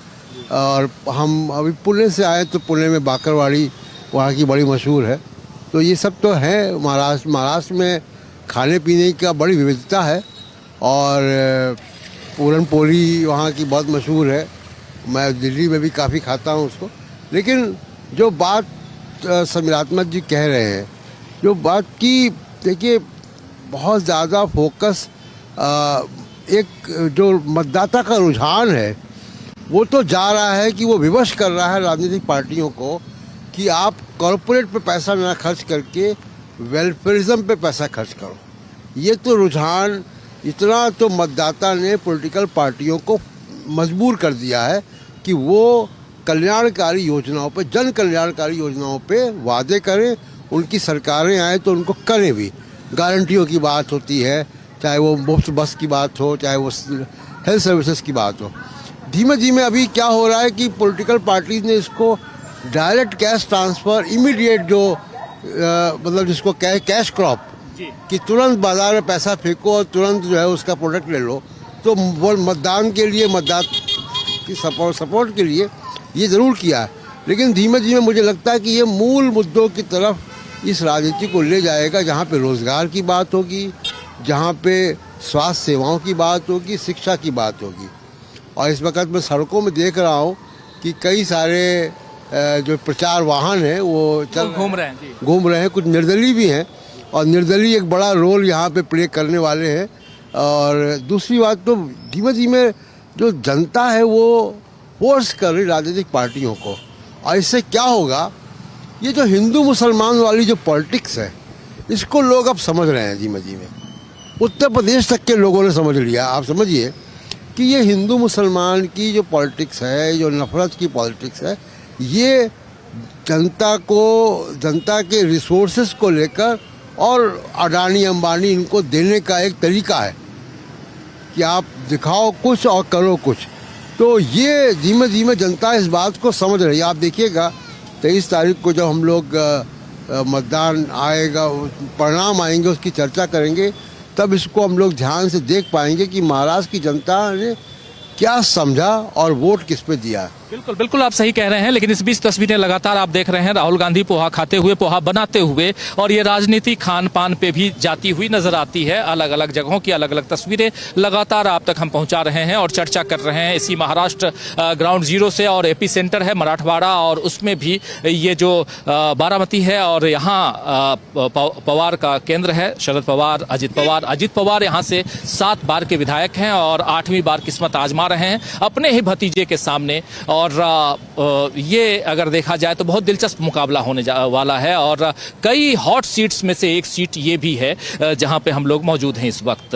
तो चर्चा बहुत कुछ, एक बार जल्दी से आना चाहता हूं अमलेंदु उपाध्याय जी आपके पास। अमलेंदु जी, बहुत कुछ हम लोग कह रहे हैं, बहुत सारी बातें कर रहे हैं, जरा आपसे समझना चाहता हूं कि इस राजनीति जिसमें आज यहाँ पर प्रियंका गांधी भी थी, कोल्हापुर में थी, शिरडी में थी, राहुल गांधी उधर चंद्रपुर में थे और अमरावती में थे, और प्रधानमंत्री नरेंद्र मोदी लेकिन विदेश चले गए हैं, 3 देशों की यात्रा पे हैं। मणिपुर की कहानी आप लोगों को पता है ही, झांसी की कहानी भी आप लोगों को पता है कि अल सुबह वहां से जो खबर आई, लगभग 11 बच्चों की जान चली गई एक हॉस्पिटल में, आईसीयू में, वो सब भी आप लोगों ने समझ लिया है। तो स्टोरीज, बहुत सारे न्यूज स्टोरीज जिसको कहते हैं, वो बहुत कुछ हैं, लेकिन इन सब के बीच अगर ग्राउंड जीरो पर हम हैं तो यहाँ की तस्वीर जरूर हम आप तक पहुंचा रहे हैं, और ऐसे में विश्लेषण। लेकिन इसके अलावा एक बात और जो मैं मिस कर रहा था वो ये कि चुनाव आयोग, जी हाँ, केंद्रीय चुनाव आयोग ने आज बीजेपी और कांग्रेस पार्टी इन दोनों को चिट्ठी लिखी है।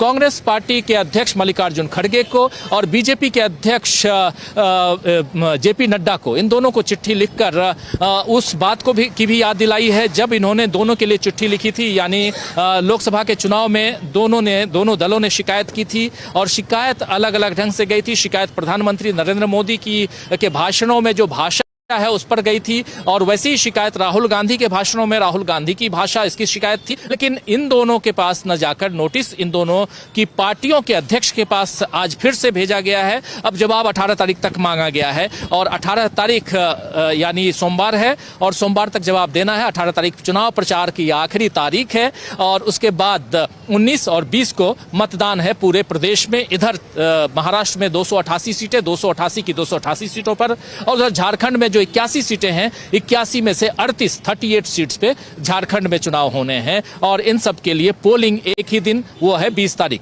झारखंड में 2 चरणों में पोलिंग, 1 चरण की यानी 43 सीट्स के लिए पोलिंग हो चुकी है, मतदान हो चुके हैं। तो ये एक सियासी तस्वीर आप तक हम पहुंचा रहे थे, रखना चाह रहे थे। लेकिन अमलेंदु जी, क्या आपको लगता है कि यहां से चाहे चुनाव आयोग की बात करें या सत्ता पक्ष की बात करें, और इन दोनों में जो पारदर्शिता होनी चाहिए, ट्रांसपेरेंसी होनी चाहिए, उसकी कहीं कमी नजर आती है आपको?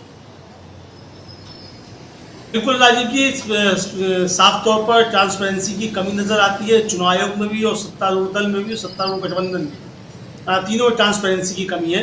एक तो चुनाव आयोग जो है राजीव जी, वो बिल्कुल चूचू का मुरब्बा साबित हो रहा है कि प्रधानमंत्री को नोटिस न जाकर जा रहा है जेपी नड्डा को, राहुल गांधी को न जाकर जा रहा है खड़गे जी को।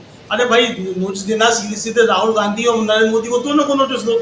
लेकिन चूंकि नरेंद्र मोदी को नोटिस देने की हिम्मत नहीं है चुनाव आयोग में, तो इसलिए वो जेपी नड्डा को दिया जा रहा है। तो इसलिए फिर बैलेंस करने के लिए राहुल गांधी को ना देकर के वो दिया जा रहा है फिर खड़गे जी। और अब इसमें 18 तारीख जो है आखिरी दिन है जब उनको जवाब देना है, इसलिए तय किया गया है। 18 तारीख को कौन जवाब देगा, कौन नहीं देगा, यानी जब चुनाव प्रचार खत्म हो जाएगा तब होगा।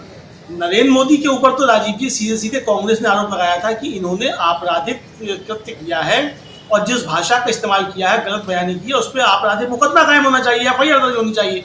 तो चुनाव आयोग नोटिस किस बात का इशू कर रहा है? तो ये साफ तौर पर पारदर्शिता की कमी चुनाव आयोग में देखी जा रही है।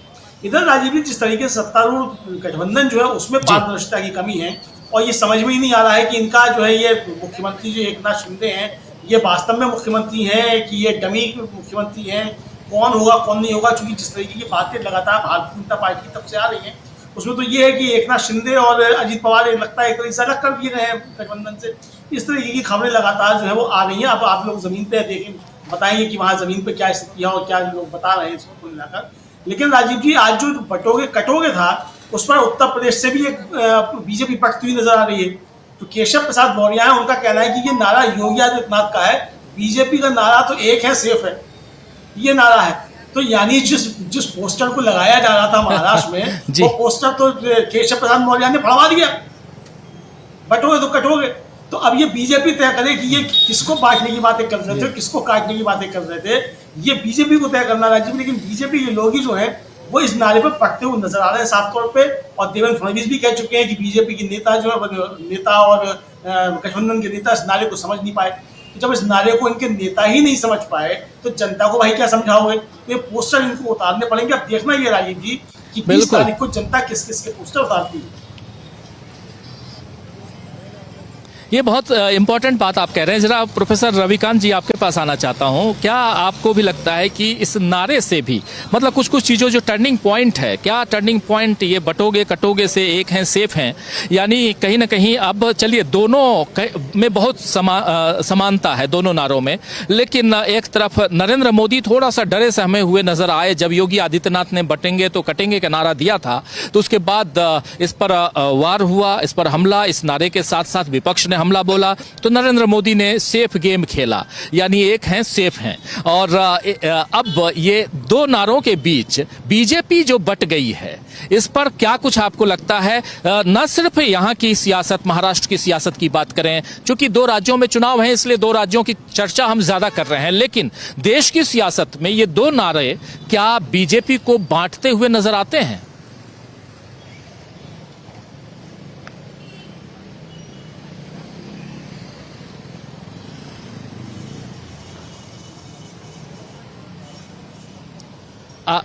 डिस्कनेक्ट हो गए हैं शायद। जरा भारत शर्मा जी जरा आप बताइए।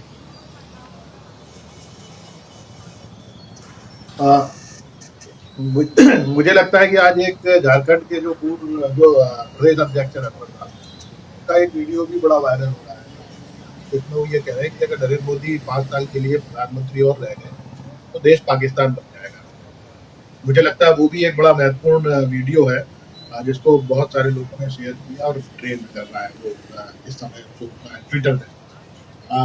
बहरहाल देखिए, ये जो पूरा जो नैरेटिव जो बीजेपी जो सेट करने की कोशिश कर रही है, उसमें कहीं ना कहीं चीजें जो अभी प्रसाद जी भी जो कह रहे थे कि जो जमीनी जो चीजें हैं, मुझे लगता है कि हमको हमारे लिए एक बहुत अच्छा उदाहरण है श्रीलंका। श्रीलंका में वामपंथी सरकार बना ले जाएंगे, राष्ट्रपति बनेगा और उसके बाद वो संसद में इतना बहुमत मिलेगा, ये मुझे लगता है किसी ने कल्पना नहीं की थी। और वो कहीं ना कहीं इसीलिए ये हुआ क्योंकि जनता मूल मुद्दों की तरफ लौट रही है। आप बहुत समय तक जो है पूंजीवाद का संकट जो है वो आप बहुत समय तक उसमें लोगों को उलझा के और सांप्रदायिक राजनीति नहीं कर सकते। इसीलिए मैं बहुत समय से कहता हूँ कि एक फेज है और ये फेज बहुत लंबा नहीं चलेगा, 2 साल 4 साल 5 साल चलेगा जब लोग भ्रम में रहेंगे।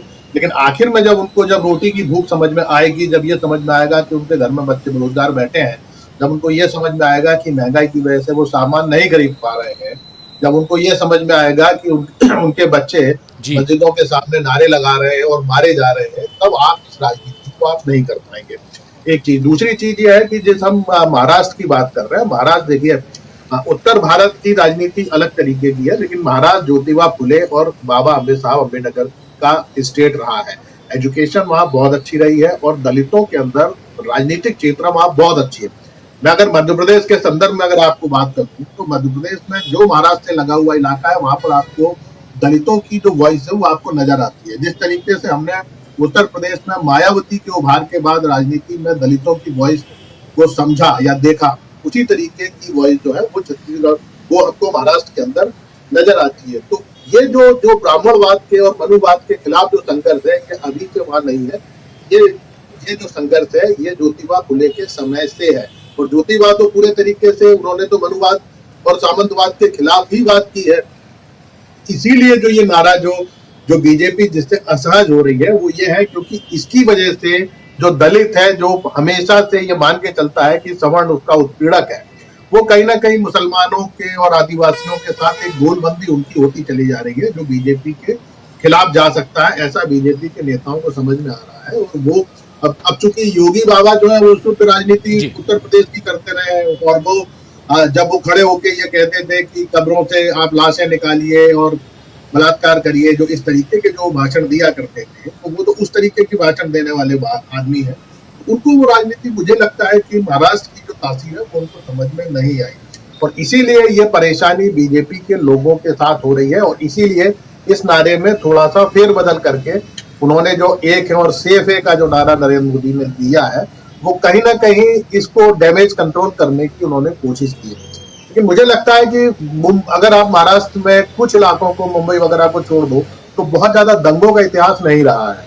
कुछ इलाकों में जरूर रहा है, लेकिन आप पूरे महाराष्ट्र को आप उस तरीके से सांप्रदायिक आधार पर विभाजित वो नहीं है। तो मुझे लगता है कि ये प्रॉब्लम बीजेपी के साथ है, और ये बात अब उनके नेताओं को समझ में आ रही है। और जनता तो वहाँ की, मतलब मुझे लगता है जनता तो पूरे देश की समझदार होती है, तो इसलिए जनता के ऊपर कोई सवाल खड़ा करने का सवाल नहीं। बिल्कुल सही कह रहे हैं आप भारत शर्मा जी। जरा प्रशांत जी, क्या आपको भी लगता है कि एक ये टर्निंग पॉइंट है नारों की अगर बात की जाए तो?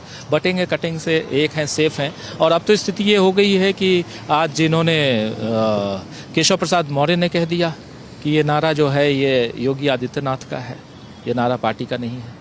देखिए, बीजेपी की मजबूरी महाराष्ट्र में तो कम से कम ये है कि वो सरकार जो उनकी चल रही है, महायुति की सरकार, यानी एकनाथ शिंदे की सरकार, उसकी बहुत उपलब्धियां वो नहीं गिना सकते, क्योंकि एकनाथ शिंदे को मुख्यमंत्री बनाना नहीं चाहते। और केंद्र सरकार की बहुत सारी पोस्टर से भी गायब हैं, पोस्टर से गायब हैं, आप देखिए। और मजेदार बात है, महायुति के तीनों खंडों का, तीनों पार्टनर्स के अलग अलग पोस्टर आप देखें तो उसमें कौन गायब है वो आपको दिखाई देगा। सबके पोस्टरों में कोई ना कोई गायब है। तो एक तो ये इम्पोर्टेंट जो मामला ये है वहाँ।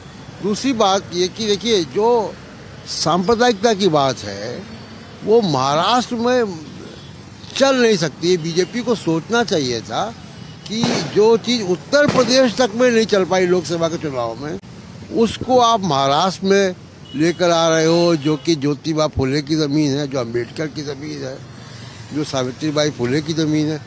यहाँ का माहौल दूसरा है, यहाँ के संस्कार दूसरे हैं, और ये यहाँ पे चल नहीं सकता। लेकिन उसको चलाने की कोशिश की, क्योंकि मजबूरी थी। अब देखिए, यहाँ के बाद बीजेपी को एक नया विमर्श ढूंढना पड़ेगा, लेकिन जो बड़ा मुश्किल काम है बीजेपी के लिए कि अगर इस चुनाव में उनके पक्ष में चीज़ें नहीं गई तो बीजेपी के लिए बड़ा एक संकट जो है वो संकट खड़ा होगा, जो संकट कांग्रेस के पास आज से 10 साल पहले था कि वैचारिक दिशा क्या होगी। तो ये संकट जो है वो बीजेपी के सामने आएगा। और एक बात इलेक्शन कमीशन के बारे में कह रहा हूँ, हम लोग महाराष्ट्र में घूम रहे हैं, राजीव जी, चुनाव में कितने साल से हम लोग जाते हैं, और हर चुनाव में जनता की राय टटोलते हैं मुद्दों के प्रति, नारों के प्रति, मैनिफेस्टो के प्रति, नेताओं के बयानों पर, या उनके अपने इश्यूज क्या हैं। इस चुनाव में एक नई बात सामने आ रही है। वो नई बात यह है कि लोग अब इलेक्शन कमीशन के बारे में बात करना शुरू कर रहे हैं। आम जनता, अभी तक ईवीएम के बारे में बातें होती थी, लेकिन अब बात इलेक्शन कमीशन के बारे में हो रही है, और इलेक्शन कमीशन के प्रति गुस्सा दिखाई देता है लोगों में। जिस तरह से बेरोजगारी के प्रति गुस्सा है, महंगाई के प्रति एक प्रतिक्रिया है, वो प्रतिक्रिया अब चुनाव आयोग की पक्षपातपूर्ण रवैये की वजह से भी है। और ये एक बड़ा मुद्दा आगे आने वाले समय में बनेगा। अगर इन चुनाव में भी अगर ये हुआ कि जनता ने जिसको वोट दिया उसकी गिनती को ईवीएम से कुछ और निकली, तो आप देखिएगा कि बड़ा आक्रोश जो है वो महाराष्ट्र में दिखाई देगा। क्योंकि हम देख रहे हैं लगातार जो लोग बात कर रहे हैं वो चुनाव आयोग के प्रति भी बहुत नाराज़गी है, और शक की नज़र से देखा जाता है उनको। जी बिल्कुल बिल्कुल, चुनाव आयोग के प्रति नाराजगी, और चुनाव आयोग कहीं न कहीं शक के घेरे में नजर आता है। और ये बात अब जनता बोलने लगी है, इसलिए अगर पब्लिक ये बात कहने लगे तो कहीं न कहीं ऐसी सरकारी जो संस्थाएं हैं, खासकर ऑटोनोमस बॉडी है चुनाव आयोग, और उसको थोड़ा सा इस पर ख्याल रखना चाहिए। न्यायपालिका हो, चुनाव आयोग हो, इन सबको स्वतंत्र रहना चाहिए, निष्पक्ष रहना चाहिए। ये बातें हमेशा होती रही हैं। जरा आना चाहता हूँ समीर जी आपके पास। और उस समय जो आप बात कह रहे थे उस बात को आगे बढ़ाइए, और साथ में नारों के बीच कैसे अटक गई भटक गई बीजेपी, और नारे क्या यहाँ इन दोनों राज्यों में, और खासकर महाराष्ट्र जैसे बड़े राज्य जहाँ पर हिंदुत्व के कार्ड को कई बार खेलने की कोशिश हुई। एक पार्टी शिवसेना हिंदुत्व के दम पे ही आगे बढ़ी और यहाँ पर हिंदुत्व का कार्ड चलता हुआ नजर नहीं आ रहा है अब बीजेपी के सामने। आप याद कीजिए कि कुछ दिनों पहले नरेंद्र मोदी जी ने जो भाषण दिया था, उस भाषण में उन्होंने कहा था कि बीजेपी के लिए खासकर कि बीजेपी नहीं, शिवसेना उद्धव गुट के लिए, कि ये अपने आइडियोलॉजी से भटक गई है। आइडियोलॉजी से भटकना या सही दिशा में देश की जो दिशा है सेकुलरिज्म, उस दिशा में जाना, ये तो जनता तय करे। लेकिन क्या आपको लगता है कि कहीं ना कहीं यहाँ प्रधानमंत्री नरेंद्र मोदी जिस खांचे में, जिस शेप में या जिस फ्रेम में लाना चाहते थे इस चुनाव को, वो फ्रेम में आ नहीं पाया है और इसलिए ये एक परेशानी का सबब बनता हुआ दिखाई दे रहा है, ऐसा लगता है क्या आपको? जी बिल्कुल राजीव जी, ये लगता है क्योंकि आप देखिए कि इस नारे को, जिस नारे की बड़ी चर्चा हो रही है यूपी के चीफ मिनिस्टर योगी आदित्यनाथ के, बटोगे तो कटे हुए, तो शुरुआत में प्रधानमंत्री मोदी ने भी इसका समर्थन किया, सभी लोगों ने किया।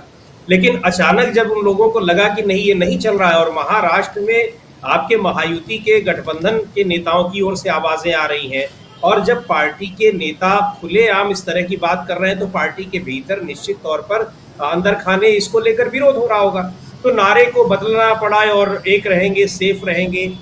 तो ये जो जिस चीज पर वास्तव में एक जो प्लेइंग फील्ड तैयार करना चाह रही थी भारतीय जनता पार्टी, उसको तैयार करने में नाकाम रही है और उसको उस प्लेइंग फील्ड पर आकर खेलना पड़ रहा है जो महाविकास अघाड़ी ने तैयार कर रखा है।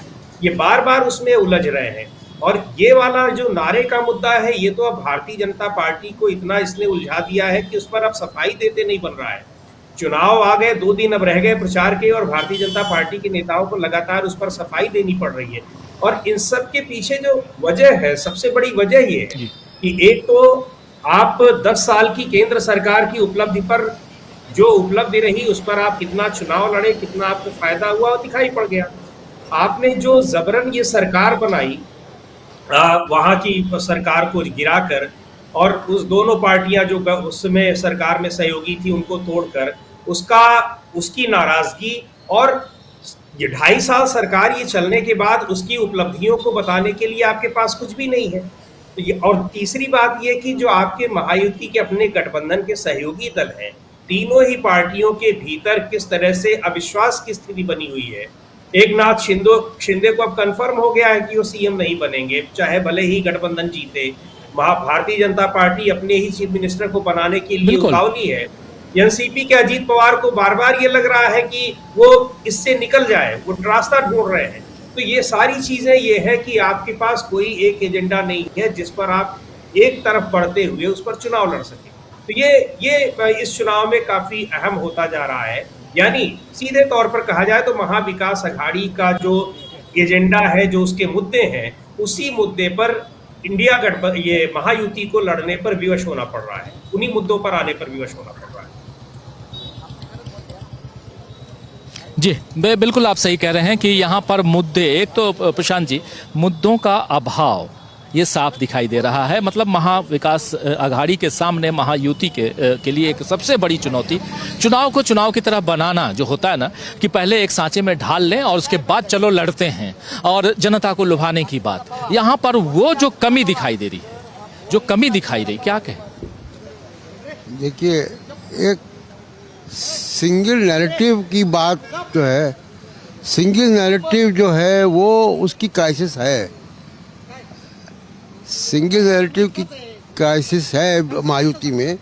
हमारे सामने कुछ 2 दर्शकगण आपस में झगड़ा कर रहे हैं। ये 1 मिनट जरा आ जाइए, जरा क्या कहना चाहते हैं आप? मैं खाली अजित दादा की बात कर रहा था, ओनली अजित दादा। हमने क्या बताया आपको? आप बोले भाजपा के विरुद्ध है, वो है क्या है? कौन बोला? आप बोले मेरे को। चलिए, यहाँ पे 2 समर्थक है, चलिए ठीक है, समर्थक हैं अजित दादा के समर्थक जो, हाँ ठीक है, अच्छा ठीक है अच्छा, हाँ इधर का एक्चुअली प्रॉब्लम क्या था मालूम है क्या?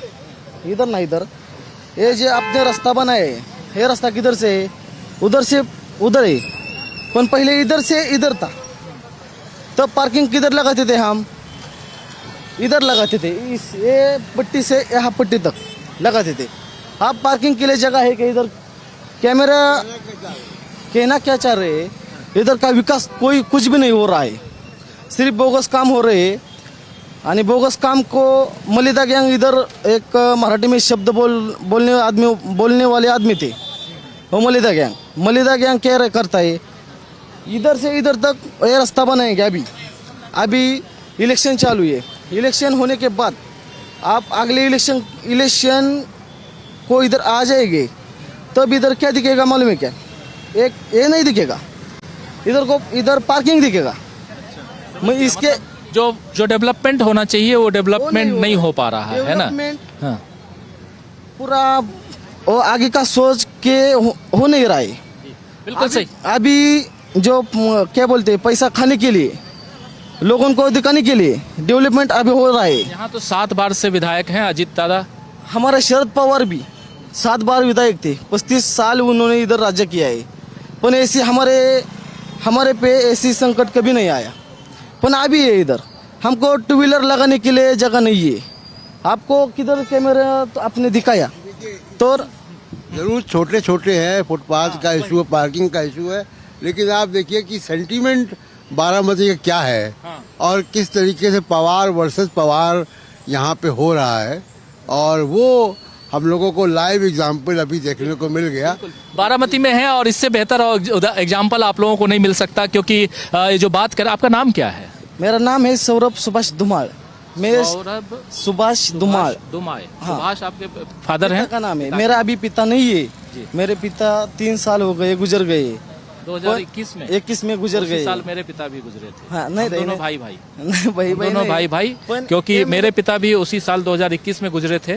और आप जो कह रहे हैं सुभाष, आपके पिता का नाम देवेंद्र मेरे पिता का नाम है, और लेकिन यहाँ देवेंद्र फडणवीस बड़े इधर को जिसके अजीत पवार के खिलाफ जो बोल दिया तो लोगों को गुस्सा आता है इधर अभी।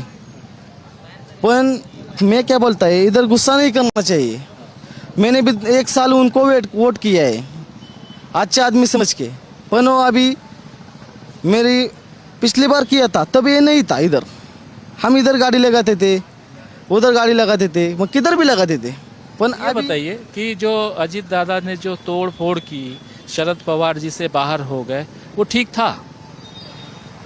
वो बिल्कुल ठीक नहीं था। नहीं था ना? हम लोग कई लोग मेरी बात सुनो ना, नहीं कोई नहीं बताएगा आपको। आप नहीं सुन लो, आप अपने पिताजी को विरोध कर सकते हैं क्या? एग्जैक्ट बोलने का तो क्या बोलने का कि आपका क्षेत्र है, आप बोल सकते का वो मेरा है, पिता के नाम पे था, पिता ने वो खड़ा किया है, ये बिल्डिंग पूरा पिता ने खड़ा किया है अपने पिताजी ने, तो आप बोल सकते हैं क्या वो आपका है? बोल सकते हैं क्या? मैं एक पक्ष पूरा राष्ट्रवादी कांग्रेस पक्ष है, एनसीपी, वो पूरा खड़ा किया है, शरद चंद्र जी पवार साहब ने किया है। आज उनको कुछ मालूम नहीं, हमको बोल सकते नहीं है, पर कुछ मिला ना मिला, वो पहले बोलते थे खोखा वगैरह, 50 खोखा वगैरह बोलते थे, उनको भी मिला रहेगा ऐसे मेरे मन में है। तब उन्होंने पूरा एनसीपी का गट बनाया। हाँ नहीं गट फोड़ दिया, तर वो किसका रहना चाहिए? गट पवार साहब का रहना चाहिए ना। हाँ बिल्कुल सही। निवडणूक आयोग ने क्या बताया कि ये शरद पवार का है। अभी इधर को आपका मालूम होगा या नहीं मेरे को मालूम नहीं, पर हमारे इधर एक राज ठाकरे का पक्ष है, उद्धव ठाकरे के उनका भाई है। हाँ भाई भतीजा है उनका, भाई भतीजा कोई रहेगा उनके। हम इधर मुंबई में कुछ हमारा मालूम नहीं, पर उनका एक आमदार है अभी, राजू पाटिल। वो बोलेगा तो मेरा पक्ष है, वो उनका पक्ष हो सकता है क्या? नहीं हो सकता, लेकिन बिल्कुल सही कह रहे हैं। बिल्कुल सही कह रहे हैं। रुकिए थोड़ा सा, हमको इस प्रोग्राम में हमारे और भी साथी लोग उधर मौजूद हैं और इस बीच एक जानकारी और दे दूं दोस्तों आपको। जब एनसीपी की बात हो रही है तो एनसीपी में अजीत पवार ने एनसीपी को तोड़ा था और अजीत पवार के पास ओरिजिनल एनसीपी, ओरिजिनल वो घड़ी निशान जो है वो उनके पास है। लेकिन शरद पवार बेचारे की भूमिका में आ गए, उनकी घड़ी छिन गई, उनकी पार्टी छिन गई। अब एनसीपी शरद पवार के नाम से है और जिस जगह पे हम हैं ये बारामती है और यहाँ पर पवार वर्सेस पवार बहुत दिलचस्प मुकाबला है। इन सब के बीच एनसीपी जो अजित पवार गुट है उन्हीं के नेता हैं नवाब मलिक, लगातार आप जानते हैं सुर्खियों में हैं। इस कार्यक्रम के सीधे इसके बाद नवाब मलिक का हम लोगों ने इंटरव्यू लिया था, उस इंटरव्यू को आप देखेंगे, इसी कार्यक्रम के बाद देखेंगे, सीधा आप उसका इंतजार कीजिएगा। नवाब मलिक ने बहुत सारी बातें कही हैं और इस सरकार में अब इसके बाद जो आने वाले समय में किसी की भी सरकार बनेगी, नवाब मलिक का कहना है कि अजित पवार के हाथ में वो चाबी रहेगी कि वो किसके साथ जाएंगे, यानी वो महायुति के साथ रहेंगे या वो महाविकास आघाड़ी के साथ जाएंगे। लेकिन एक बहुत दिलचस्प मुकाबला यहाँ पे चल रहा है और बहुत ही एक अलग तरह का मुकाबला यहाँ दिखाई दे रहा है। अजित पवार जो है, देखिए वो उनके पास जरूर महाराष्ट्र की चाबी रहेगी, मतलब वो किंग मेकर की भूमिका में आ सकते हैं अगर उनको सीटें अच्छी आती हैं। और वो ज़रूर, क्योंकि महायुति तीनों पार्टी की मिलाकर भी अगर मेजॉरिटी में आती है तो इसको आप मान के नहीं चल सकते कि अजित पवार महायुति के साथ हैं। उनका कुछ और रुख भी हो सकता है, वो कहीं और भी जा सकते हैं, कुछ और भी कर सकते हैं। लेकिन एक बात बहुत तय लगती है कि अजित पवार, एकनाथ शिंदे और बीजेपी के मुख्यमंत्री के जो दावेदार हैं देवेंद्र फडणवीस, इन दोनों के पक्ष में तो वो साथ में आते हुए नहीं दिखेंगे। ये मुझको लगता है ऐसा कि अजित पवार इन सब के लिए बहुत ही कॉशियस होंगे, बहुत सरप्राइज देंगे। और अब वो वॉशिंग मशीन से निकल चुके हैं, उनका काम हो चुका है, तो इसलिए उनको ज़्यादा परवाह भी नहीं है। बिल्कुल बिल्कुल आप सही कह रहे हैं। एक बार जल्दी से आप कुछ कहना चाह रहे थे, बताइए। इधर शिक्षण का प्रॉब्लम है। अभी ये महाविद्यालय इधर टीसी कॉलेज को उधर पहले एक 2 महीना लगभग हो गया, इधर आम आदमी के लोगों के सामने एक मर्डर, खून ऐसा हो गया। तो वो परेशानी है, जनता परेशान है, वो आप सही कह रहे हैं। बहुत महत्वपूर्ण बात ये रख रहे हैं। एक बार जल्दी से समीर जी आप अपनी बात पूरी कीजिए प्लीज। माफी चाहूंगा, बीच में आपको पहली बार भी रोक दिया था, दूसरी बार भी रोकना पड़ा। प्लीज अपनी बात पूरी कीजिए समीर जी। जी, तो मैं वही बात कह रहा था कि जो मुद्दे हैं, मुद्दों के आधार पर ये साफ दिखाई पड़ रहा है कि 2.5 साल के अपने राज्य सरकार का जो परफॉर्मेंस है वो बताने के लिए न तो महायुति के पास है न भारतीय जनता पार्टी के पास, और केंद्र सरकार का जो 10 साल का परफॉर्मेंस है उसका नतीजा उसको लोकसभा चुनाव में दिखाई पड़ गया है।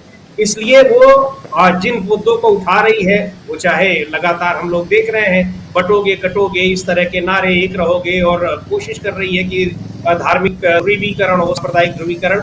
लेकिन जो महाविकास अघाड़ी के मुद्दे हैं, किसानों का मुद्दा हो, चाहे मराठा आरक्षण का मुद्दा हो या फिर महंगाई का मुद्दा हो, ये सारे मुद्दे वहां पर लोगों के आम लोगों से जुड़े हुए मुद्दे हैं, जिन पर वहां जो महाविकास अघाड़ी उन्हीं मुद्दों पर लाने की कोशिश कर रही है। और निश्चित तौर पर ये मुद्दे वहां की जनता के लिए ज्यादा जरूरी हैं, बजाय इसके कि आपने आर्टिकल 370 को खत्म किया और सारी चीजें की उनके तुलना में। जी जी बिल्कुल बिल्कुल सही आप कह रहे हैं कि ये जो मुद्दे हैं, और इसमें आप 370 की बात करें या राम मंदिर की बात कर लें, लेकिन ये सब कुछ हर तीर को छोड़ने की कोशिश की। हर तीर जो है वो लगता था कि अचूक है, लेकिन निशाना चूकते हुए नजर आए नरेंद्र मोदी बार बार, चाहे वो 370 की बात हो, चाहे वो राम मंदिर की बात हो, धार्मिक सांप्रदायिक ध्रुवीकरण की बात हो, या बात यहाँ पर संविधान की हो, हर जगह यहाँ लीड लेते हुए विपक्ष दिखाई देता है। धरातल पर काफी मजबूत दिखाई देता है विपक्ष, ये तय मानिए आप, महाविकास अघाड़ी। और बिल्कुल दो ध्रुवीय, दो पक्षीय मुकाबला है, यहाँ पर कोई तीसरा पक्ष नहीं है। ये भी कई लोग कहेंगे हंग असेंबली, कई लोग कहेंगे कुछ और, लेकिन अभी तक हम लोगों ने जो देखा है यहाँ कोई वो नजर नहीं आता है हंग वंग का। यहाँ साफ सीधी सी बात है, या तो आप हैं या दूसरा है, यानी महायुति या महाविकास अघाड़ी। जल्दी से अमलेंदु जी आपके पास, अभी आप देख रहे थे, अभी आपने सुन लिया यहाँ के लोगों की थोड़ी सी जुबानी, और आपस में ही एक अजित पवार के पक्ष वाला और एक शरद पवार के पक्ष वाला, क्या कहेंगे आप? राजीव जी, ये लग रहा है बहुत दिलचस्प मामला है, और इसका मतलब जो अभी जो सज्जन बात कर रहे थे वो सीधे सीधे अजीत पवार को लेकर जो बातें कर रहे थे उससे समझा जा सकता है कि अजीत पवार का मामला जो है वो बारामती में खराब नजर आ रहा है। चूंकि ये आरोप लग रहा है, मतलब एक व्यक्ति आपके हमारे कैमरे पर आकर ये कह रहा है कि शायद उनको खोखा मिला होगा, जो बातें चलती हैं, तभी उन्होंने परिवार तोड़ा और पार्टी तोड़ी, ये आरोप लग रहे हैं। इसका मतलब राजीव जी समझा जा सकता है कि अब आप बारामती पहुंचे, अभी आप और जब घूमेंगे तो समझ में आ जाएगा कि अजीत पवार यहाँ खुद संकट में नजर आ रहे हैं। तो बाकी वो आप किसको भंवर से निकालेंगे ये अलग मसला है, लेकिन खुद वो इस समय जो है काफी ज्यादा भंवर में गिरे हुए नजर आ रहे हैं। जी बिल्कुल बिल्कुल, दरअसल हम लोग बारामती बहुत पहले पहुंच गए थे, लेकिन हुआ ये कि यहाँ के कुछ इंटीरियर एरिया में जाकर समझने की कोशिश कर रहे थे, और जैसे जैसे अंधेरा और शाम होते ही अंधेरे के कारण हम लोग भटक गए, और जिस पॉइंट पे पहुंचना चाहिए था हम लोगों को उस पॉइंट पे नहीं पहुंच पाए। लेकिन बाजार में खड़े हैं, पीछे आप देखिए दुकानें हैं, और यहाँ बारामती के लोगों की जुबानी भी आप लोगों ने सुन ली कि क्या चाहते हैं, क्या कहते हैं। लेकिन दिलचस्प है, कल इसीलिए हम लोग थाने भी गए थे, वहाँ भी थाने में देखिए एक तरफ थाने शिवसेना को तोड़ा गया, उसके मुखिया वहां, बारामती एनसीपी को तोड़ा गया, उसके मुखिया यहाँ। तो हम थाने और बारामती इसीलिए आए कि कम से कम इन दोनों जगहों पे जहाँ से देश के इस महाराष्ट्र की राजनीति में एक स्प्लिट को हमने देखा, महाराष्ट्र की राजनीति बड़ी नाटकीय ढंग से उसमें चेंज होते हुए हमने देखा, उन दोनों सेंटर्स पे पहुंचकर आखिर वहाँ की तस्वीर बताना जरूरी है कि ये चुनाव अब किस दिशा में, क्योंकि उधर शिंदे इधर अजित पवार, और ये दोनों की जगह पे, दोनों के उस एपी सेंटर पे हम पहुंचकर ये खबर और ये प्रोग्राम कर रहे हैं। और 23 नवंबर इन दोनों का राजनीतिक भविष्य भी तय करेगा कि कौन भूतपूर्व मुख्यमंत्री होगा, कौन भूतपूर्व मुख्यमंत्री होगा, या कौन आने वाला नेता होगा, किसके समर्थन से क्या बनेगा। लेकिन एक बात राजीव जी मैं कह सकता हूँ कि भले ही एक तरफ फैसला जनता का आए और हंग असेंबली ना आए, लेकिन अगर महायुति को बहुमत आता है तो अजीत पवार उसको हंग असेंबली बना देंगे। ये बहुत बड़ी बात आप कह रहे हैं। भारत जी, एक दो लाइन में आपका क्लोजिंग कमेंट, भारत शर्मा जी। जी बिल्कुल, जो पूरा जो महाराष्ट्र का जो एपिसोड चल रहा है उसमें है ये बड़ी खास बात यह है कि जो कांग्रेस को छोड़कर बाकी कौन कहाँ जाएगा, मतलब दो ध्रुव है, एक जगह कांग्रेस एक जगह बीजेपी, और बाकी कौन कहाँ जाएगा ये मुझे लगता है कि चुनाव के बाद ही समझ में आएगा। दूसरी चीज है कि निर्दलीय अगर यहाँ कुछ बहुत महत्वपूर्ण अगर कर पाए या कुछ सीटें अगर जीत पाए तो उनकी भी एक बड़ी भूमिका रह सकती है, क्योंकि जो खबरें हैं उसके हिसाब से फाइट टफ है। आप ये नहीं कह सकते कि बहुत क्लियर कट मेजोरिटी में कौन है, ये नहीं कहा जा सकता।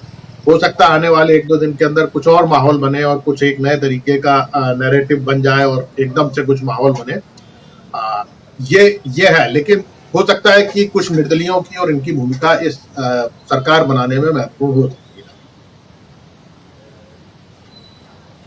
बिल्कुल बिल्कुल, आप सही कह रहे हैं, लेकिन देखते हैं आगे क्या होता है। आप कह रहे हैं कुछ निर्दलियों की भूमिका हो सकता है सरकार बनाने में महत्वपूर्ण हो, ये भी हो सकता है, और ये हो सकता है कि इसकी नौबत ही ना आए, और ये भी हो सकता है। हम लोग अब 2 दिन के लिए विदर्भ के एरिया में भी रहेंगे और विदर्भ बहुत मजबूती के साथ कांग्रेस पार्टी वहां चुनाव लड़ी थी लोकसभा में। अब क्या स्थिति है, आज राहुल गांधी विदर्भ में हैं और अभी से थोड़ी देर पहले राहुल गांधी को पोहा बनाते और पोहा खाते खिलाते आपने देख लिया, वो तस्वीरें आप लोगों ने देखी। और साथ साथ अभी इस कार्यक्रम को अब हम समाप्त करने जा रहे हैं और उसके तुरंत बाद आप देखिए नवाब मलिक के साथ एक शानदार इंटरव्यू, रात को 1:30 बजे इंटरव्यू। हमारे साथी प्रशांत जी को थोड़ी नींद आ रही थी, लेकिन उसके बाद भी इंटरव्यू बहुत शानदार है, सवाल बहुत शानदार हैं और जवाब भी बहुत शानदार है, तो वो देखना मत भूलिए। बहुत बहुत शुक्रिया प्रशांत जी आपका। और कैमरे के पीछे हमारे 2 साथी हैं, आंचल से आप मिल चुके हैं और फारूक को भी आप जानते हैं, ये दोनों हमारे पीछे अभी हैं और कुछ साथी यहाँ और भी हैं जो कैमरे के पीछे हैं, उन सबका भी शुक्रिया अदा कर रहा हूँ जो यहाँ के हैं, बारामती के हैं। और आप तमाम साथी हमारे अमलेंदु उपाध्याय जी, भारत शर्मा जी, प्रोफेसर रविकांत जी जुड़े थे वो, और साथ में समीरात्मज मिश्र जी, आप सबका भी बहुत बहुत शुक्रिया, बहुत धन्यवाद। आप तमाम साथी, आप लोगों के कमेंट नहीं ले पा रहा हूँ, ना देख पा रहा हूँ, क्योंकि बहुत कुछ इधर उधर दाएं बाएं जब रोड पे रहता हूं तो देखना पड़ता है, इसलिए नहीं देख पा रहा हूं कमेंट आप लोगों के, लेकिन बहुत शुक्रिया आप लोगों का।